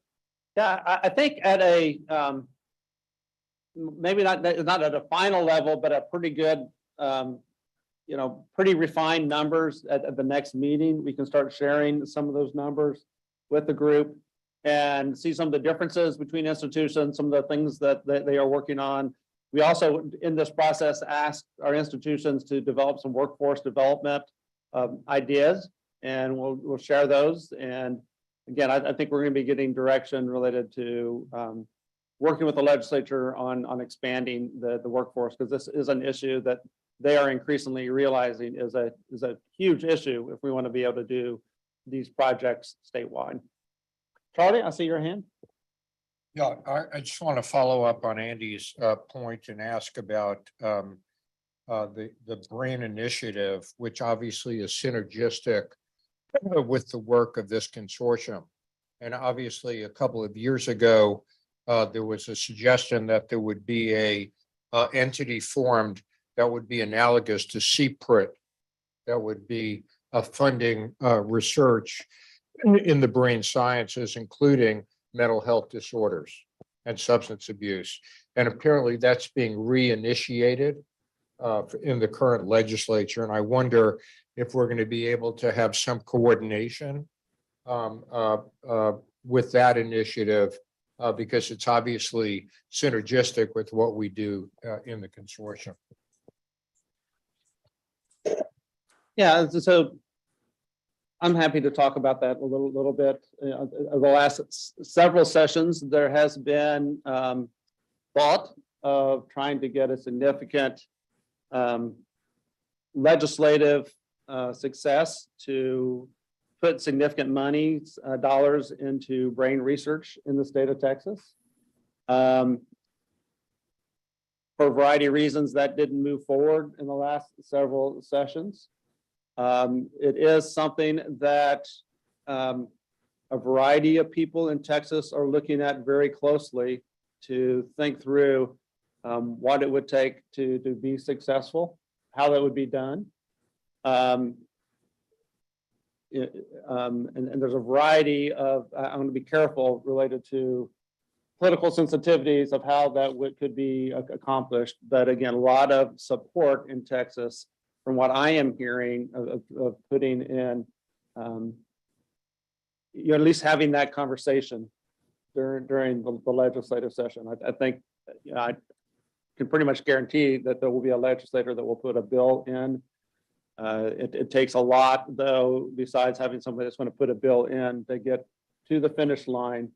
And I think we have to be careful in this group related to our role. And our role, I think, right now is to make sure that we are delivering on the things that the legislature has asked us to do, doing that very well. If we get called upon coming and educating related to how that could be helpful and how our institutions could be helpful. But I think we have to be somewhat careful about the political process so that we are helpful versus becoming somehow a stumbling block for that to move forward. I'm happy to talk afterwards. Okay, Carol, your hand. Yeah, so David, part of that, I think that part of the process of what Charlie was just talking about would a preview to that, I guess, would be taking some of the TCMHCC projects and projecting them into adult projects. That would be a nearer goal, and it would get us into a broader it would get us into a broader arena. Is anybody thinking of that? So I think I'm getting signaled by my lawyer that that we may be going off the agenda a little bit here. And, I think we can talk about developing the budget in the next legislative session. I think that's part of developing the budget.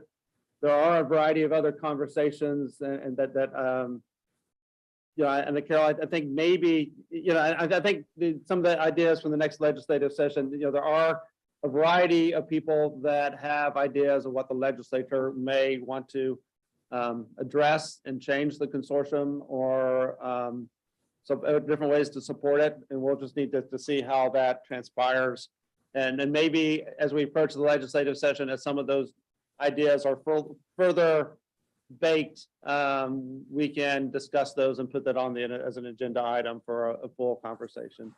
But I'm being counseled by my counsel here that, again, in order to be consistent with the open records meeting rules, I have to stick to the agenda that I have in front of me. Thanks. That's fair. Thank you. Okay. Any other comments or questions? Hearing none, thank you, Jonathan, and thank you, Lachelle, and thank you to all the HRIs for these meetings we're having. Again, it's a lot of meetings taking place to refine that budget so that we know exactly what the needs are going to be. And again, I think we can, at our next meeting, share some of those in a little bit more detail. Jonathan? And I just wanted to close the loop on FY23 budgets were approved and they've been sent out to your budget staff. So if you didn't receive that email, connect with them because they have those final amounts, which should be pretty much in line with what you submitted. Okay. Let's move down then to item number 6E, the update, Steve Pliska and Dr. Alex Vo on the Data Management and Governance Committee. Oh, actually, Molly covered really the main points in her slide. The substantial discussion has been within the data committee about what optimal outcome measures of impairment or symptoms should be used. And I think we had a productive discussion at the TChat Leadership Committee last Friday. I think we'll continue the discussion of that in the data committee, presumably tomorrow. And eventually some more concrete plans that will come together that we will, when they're ready, we will put on the agenda for the executive committee. Beyond that, the data committee's been overlooking many of the statistics that you've seen, dealing with a number of operational issues. No one's submitted any manuscripts. We haven't needed to review anything or give permission for anyone to submit anything. People have mostly been asked, mainly in external presentations, they're mostly presenting programmatic data or very basic statistical data, like how many visits they've seen and things of that sort. And those have all been consistent with what is within trade. So no major updates at this point from the data committee, but there are likely to be some substantial information coming forward. All right, very good. Alex, anything in addition from you? I think Dr. Pliska covered it. All right, very good. And I did not know all these years that Alex was not an MD, so that's pretty impressive. I just found that out last week. Sorry, I didn't meet up to your expectations. Oh, no. I said you were so good. I just assumed you were one of us, you know? He's a master. I think that means you surpassed the expectations. Yes, more than you surpassed, you know, I just. All right. So let's go ahead then. I guess I do want to thank you guys for the work that you're doing. I think one of the things that's been very helpful in the hearings we've had is having the data that we've been able to present. And so I think it showcases the work of the consortium and has been very well received by the legislature to have refined data. And we're going to continue to get pressure to have even better refined data as we move forward. So let's move forward then to number 7, Dr. Trivedi, the update on the Youth Depression and Suicide Research Network Hub.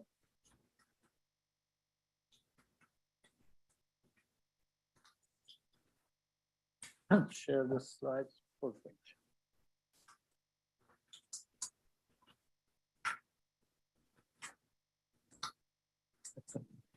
Hold on a second.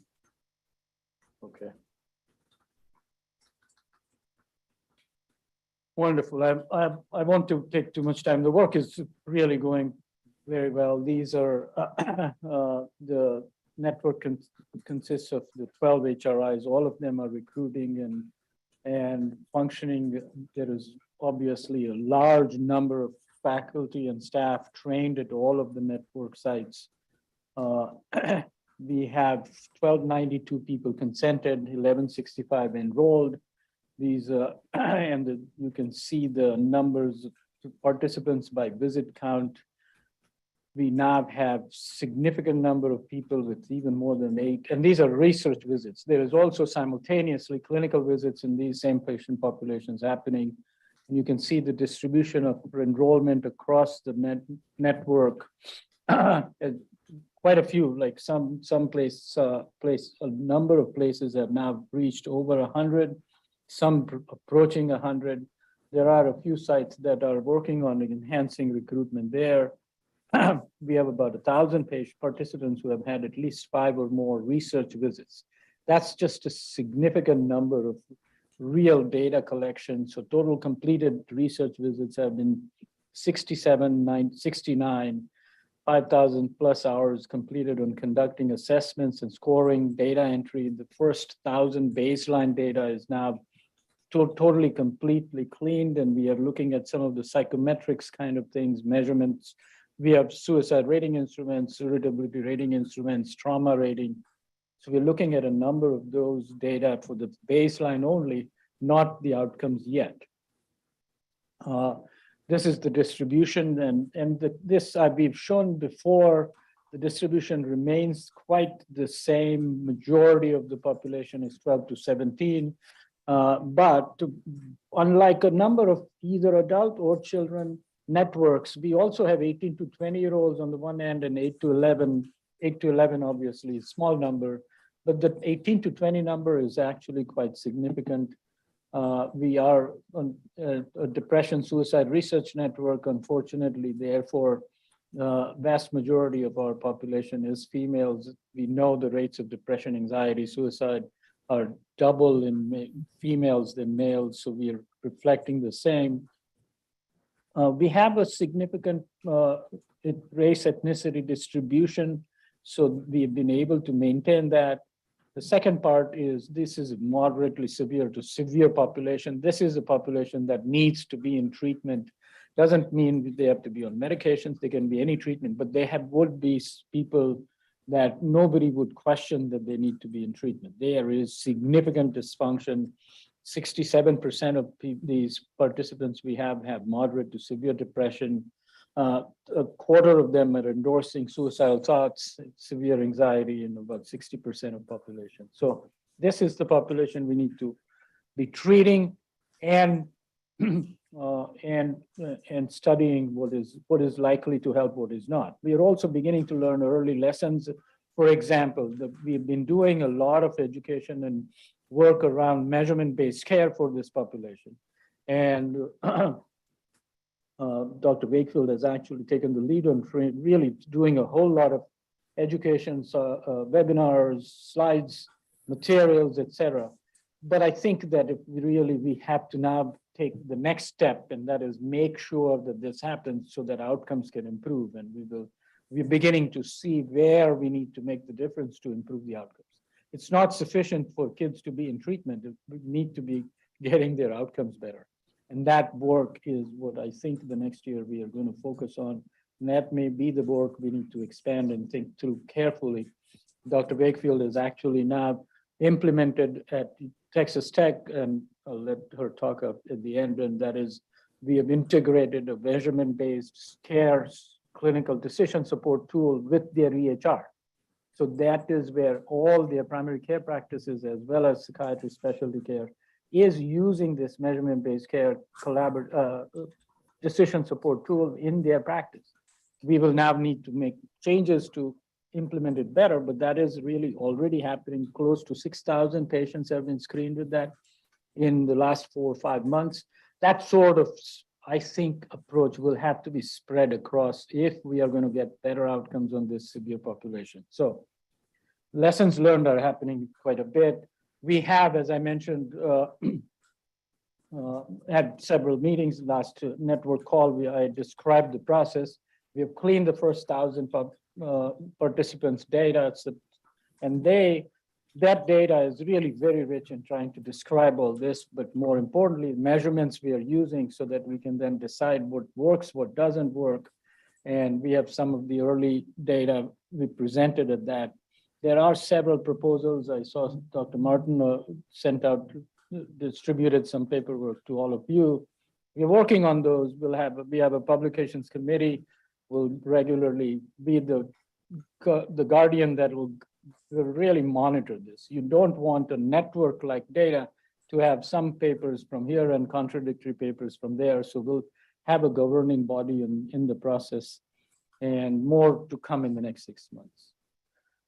So we have many accomplishments. I think the dashboards have been the highlight, I get emails currently all the time. You can actually, if you are a network provider, you can identify a patient and look at the entire trajectory of that patient's outcomes, or you for all your patients or for the whole clinic, et cetera, so that is really helping revise their treatment plans.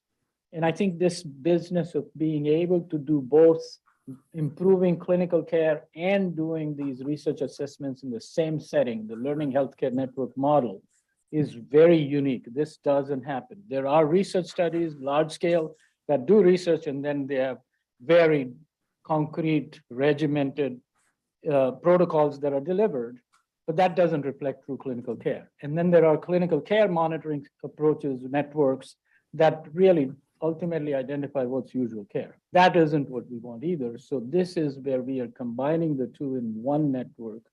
Not my experience is this has not been done. Even the large scale networks I've run in the past, they've been truly research networks, not this kind of clinical practice networks where research is then used to enhance clinical care. So I'm going to stop, but let Dr. Wakefield add.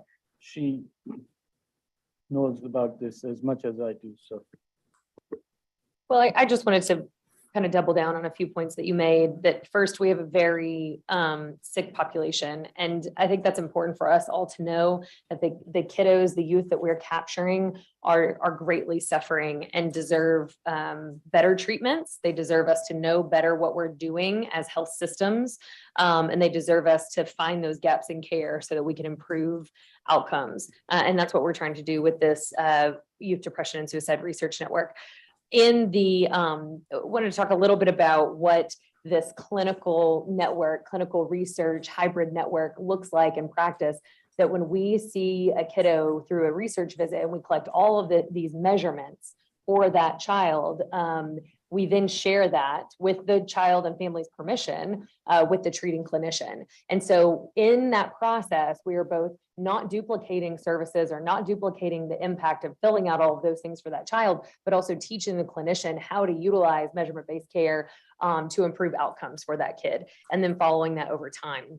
And it really is a unique model, but it is improving care as we're delivering the research network, which I don't think has ever been done before. So typically we have to wait until there are outcomes from a research study, and then it gets into literature, and 10 years later, we might improve some care, but it's diluted as we disseminate it. And what we're doing here is very different than that, but it's improving care in real time.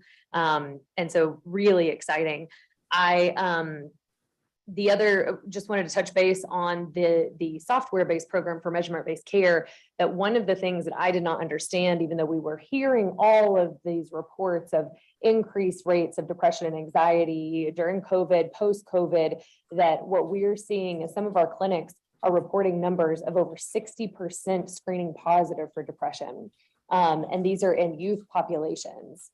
This is not, this just underscores how we have to support our primary care physicians in the treatment of depression and anxiety. But we cannot refer 60% of our kids to other clinicians. There's just not a specialty workforce that exists like that. And even if we improve our workforce, it's not going to meet 60% of the kiddos that are seen in a primary care setting. So really underscores so much of the work that we're doing through the consortium.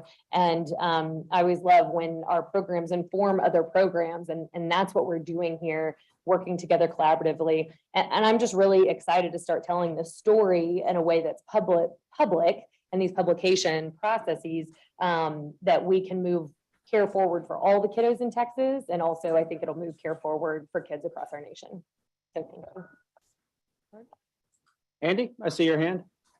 Yeah, I just kind of building on what Sarah said, that I think, these sort of systemic improvements like you're describing, Sarah, we really need to make sure people are clear about them when we're talking about the research networks. It's amazing, Madhukar, what y'all have been able to build, and everybody. Congratulations. This has got to be one of the largest pediatric cohorts with standardized measures, looking at this in a longitudinal way. And I think that, being able to see the direct impact of, leveraging primary care like you're describing, Sarah, I think that's the kind of thing that if this group brings attention to it it helps people see the potential. Because I mean, ultimately, the solution to our workforce issues is to quit having everybody go straight to a specialist and to get people to identify these needs, 10 years before they currently do. So I think, we, by demonstrating this on the ground, it really is helpful. And I think we really need to look at how do we make sure when we present to the legislature, they see these systemic impacts that go beyond just the strict research findings. Because I think people think research is, something you write about and then it's done. They don't see the systemic improvements that are being driven by an initiative like this. So I just, congratulations to you both, to everybody. But also I think we need to think about our messaging and how we use this to help people better understand what our real issues are and what the real solutions are that we can do here in Texas. Very good. I just Andy, you captured it, I think, and especially because of what we are doing now with Texas Tech and their primary care network, which is primary care practices that are now part of the same network, is the unique extension of this, which is the only way we are going to be able to address this workforce issue in the. All right. Any other comments? Charlie? Well, let me congratulate Meduka on what has been a remarkably successful. To follow up on Andy's comments, I think the point is that there is a disconnect between the perception of research and what research actually brings to the table. And one of the findings that are going to come out of both of the networks is what the risk factors are so that we could identify individuals who are at risk to develop post-traumatic stress disorder, substance use disorder, depression, et cetera. And that will be a game changer because it will allow us to practice early intervention and preventative psychiatry. And in the end, it saves money and it saves suffering. And it also reduces the suicide rate. And, a topic very hot right now is the issue of violence. And we know that although it's a rare event, we know that violent behavior is often associated with untreated psychiatric disorder. And I think we need to capitalize on it. So we're not talking about esoteric scholarly research. We're talking about very practical research that's going to result in changes in practice, which is going to benefit the children and adolescents in the state of Texas. And we can't hammer that home enough. No, I thank you, Charlie and Dr. Trivedi. During the hearings we've had, this issue of research has come up multiple times, and we've tried to couch it exactly the way that you have just then. That this is not laboratory-based research. This isn't a clinical trial. That this is trying to figure out how the systems of care are not working here in the state of Texas, and how do we fix those here? And that's gotten a lot of, I think, positive reception. And so I look forward to the articles that are going to come out.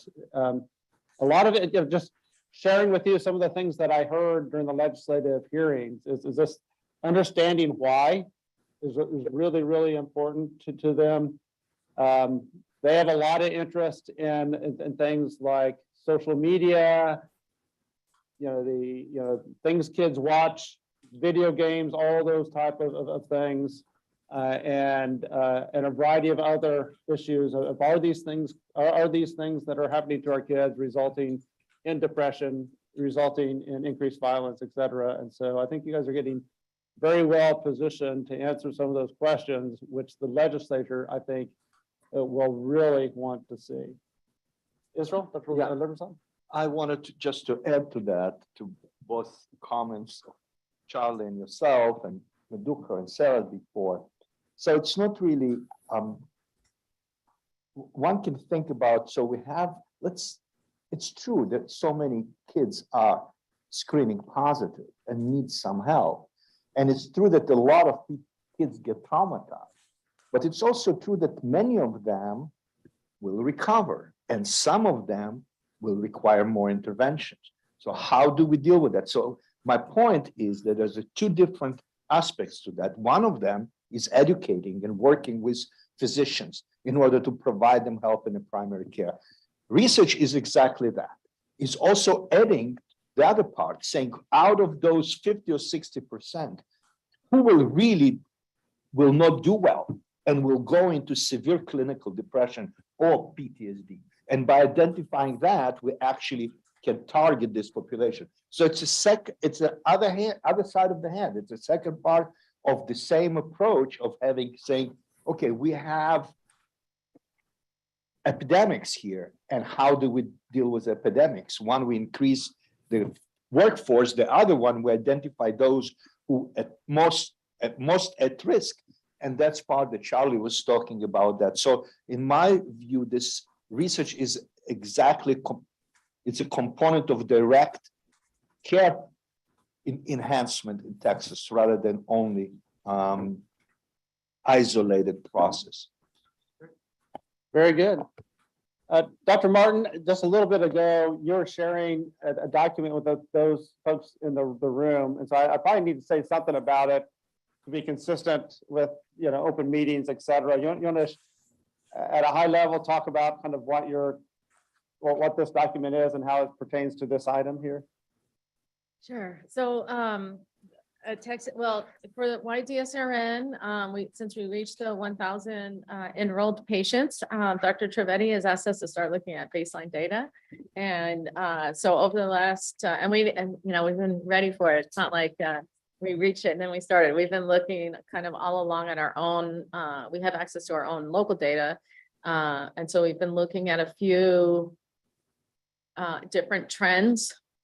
And we've also been looking at a few or just coming up in discussions about when we're actually meeting with these children, what's going on with the children, some of the things that we had questions about. So some of our research questions were looking at the PHQ-9 scores of children and parents in terms of suicidal ideation.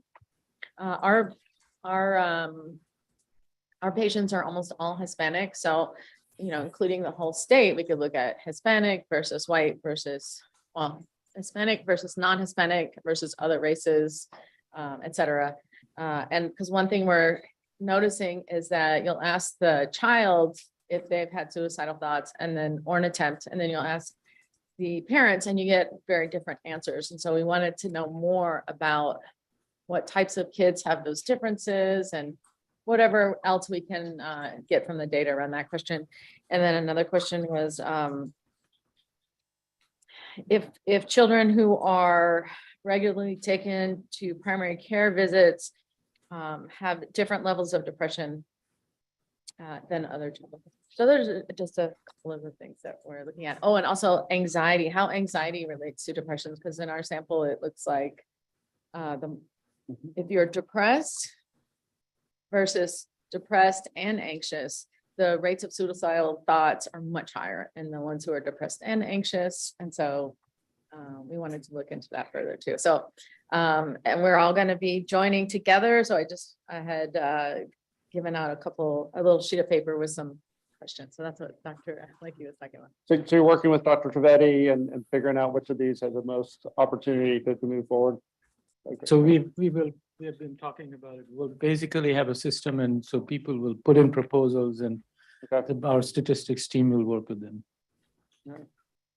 Dr. Wagner? So I think, Dr. Martin, what you were just saying is the perfect example of how clinically relevant the questions you're raising from this database are. There'll be so many more of them, but 2 or 3 you said are right on the top of things clinicians need to know. So I think all of our research is something that's done for children, not done to children, but to improve their mental health. A very good distinction. All right. Anything else, Dr. Trivedi? Any other questions? Thank you very much. Well, it looks to me like we've completed all the items on the agenda. Luann, is there anything else that we need to circle back around? I think I've got the CPE report, which is won't take a moment. I forgot you. Sorry. Go ahead. All right. Actually, I've got one slide, if I could get that slide up.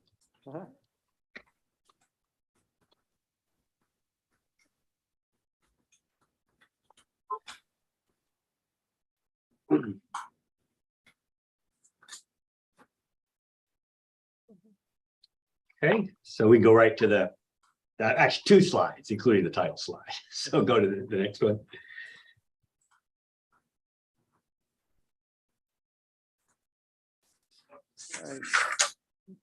Sorry, can we advance it one? She is trying, but the computer is not responding when she's clicking it, so. Okay, well, give it a second. I'll just do it verbally. Yeah.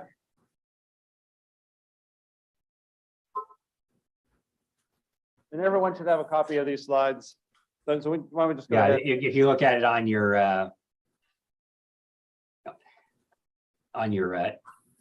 let me get mine up from the oh wait, maybe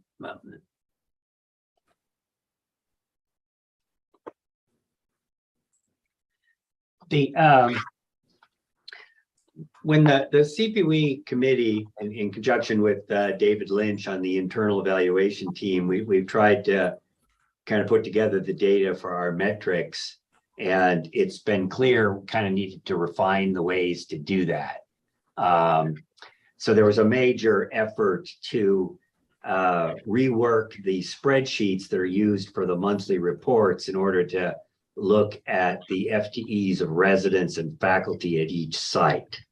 And really what we want to know from the sites is the clinical FTE, the amount of time that people are face-to-face with patients, with the full recognition that a 1.0 resident is not 1.0 clinical time, that residents have a certain set of time that's set aside for educational activities. So people will report their clinical FTE. We of course know their full FTE by the number of positions that have been funded by CPE. So until we have that information, it's really difficult to answer some questions that have come up in terms of, you know, what's the expectation for how many patients should be seen? What's any expansion of services that have occurred? So we have decided to kind of move forward, starting with this academic year, July 2022.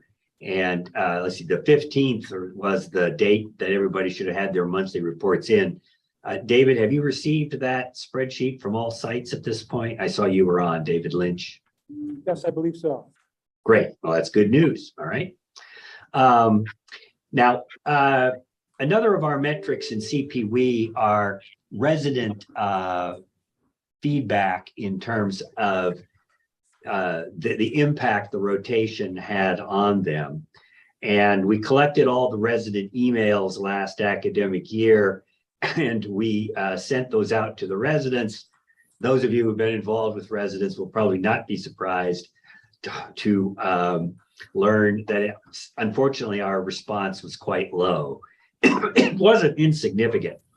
David, do you know offhand roughly how many emails you got back, or what the rough sample was from last academic year? I believe it was between 12 and 20% response rate. Yeah, which, I mean, given the large number of residents, we'll have data we can look at, but that's obviously not representative. So obviously we decide for this academic year, we need to go through the residency training directors. Next, we need to refine our reporting. All of the LMHAs report, there's a electronic report of patient visits and number of patients seen to a central report that's overseen by Rishi Swane, and each HRI needs to work with him to refine their reporting. That I think is generally going well. But however, overall, I think I'll probably be communicating much more with the local leads in regard to involve them at a much higher level in the data collection and making sure we get the data that we need. I think to some degree, CPE has been a little bit on autopilot because it's probably, in theory, the simplest of our projects. You know, we fund the residents, fund the faculty, and they go to the LMHA. And as a result, we don't have much infrastructure built around. In fact, our infrastructure is David Lynch, I believe, right, David? You don't have anybody else helping you with that. And David's done a great job of really trying to stay on top of this. But I think as the chair of the CPW committee, I'm going to be reaching out more both to the HRI leads and in particular to the training directors to play a more active role in this coming academic year. So you can all look forward to some more emails from me, and it's really going to be critical that we nail this down so that for this academic year, we really have reliable data that we can use to assess our progress toward our metrics and speak knowledgeably about the impact of the program. And I'll be happy to entertain any questions. All right. Any questions for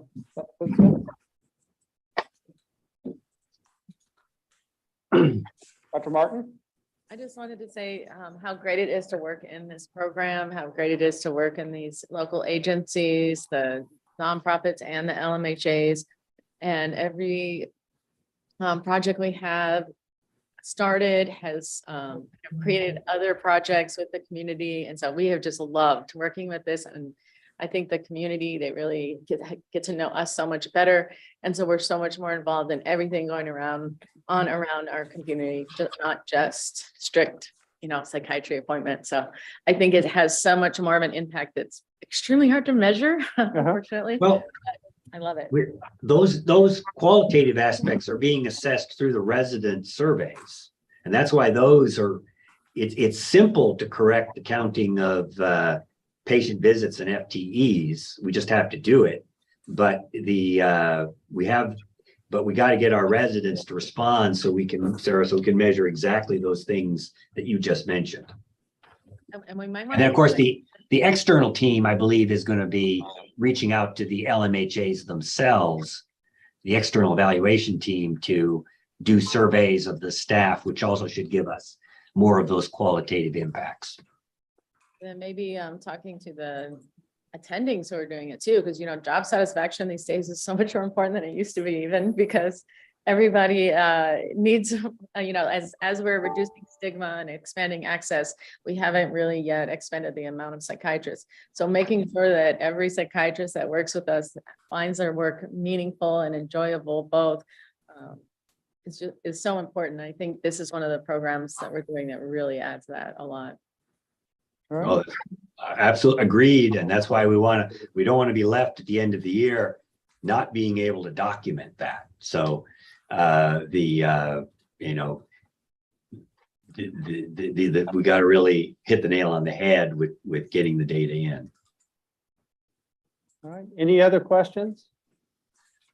Before we adjourn, Dr. Borges, yes, I want to thank you for your service. For now, we're right at 3 years as part of the consortium. This will be Dr. Borges's last meeting with us. I don't know how much you're sharing related to what's next in your career and your life, but want to again thank you and make sure that you know that you're appreciated for your insight and input over the last 3 years as we put this consortium together.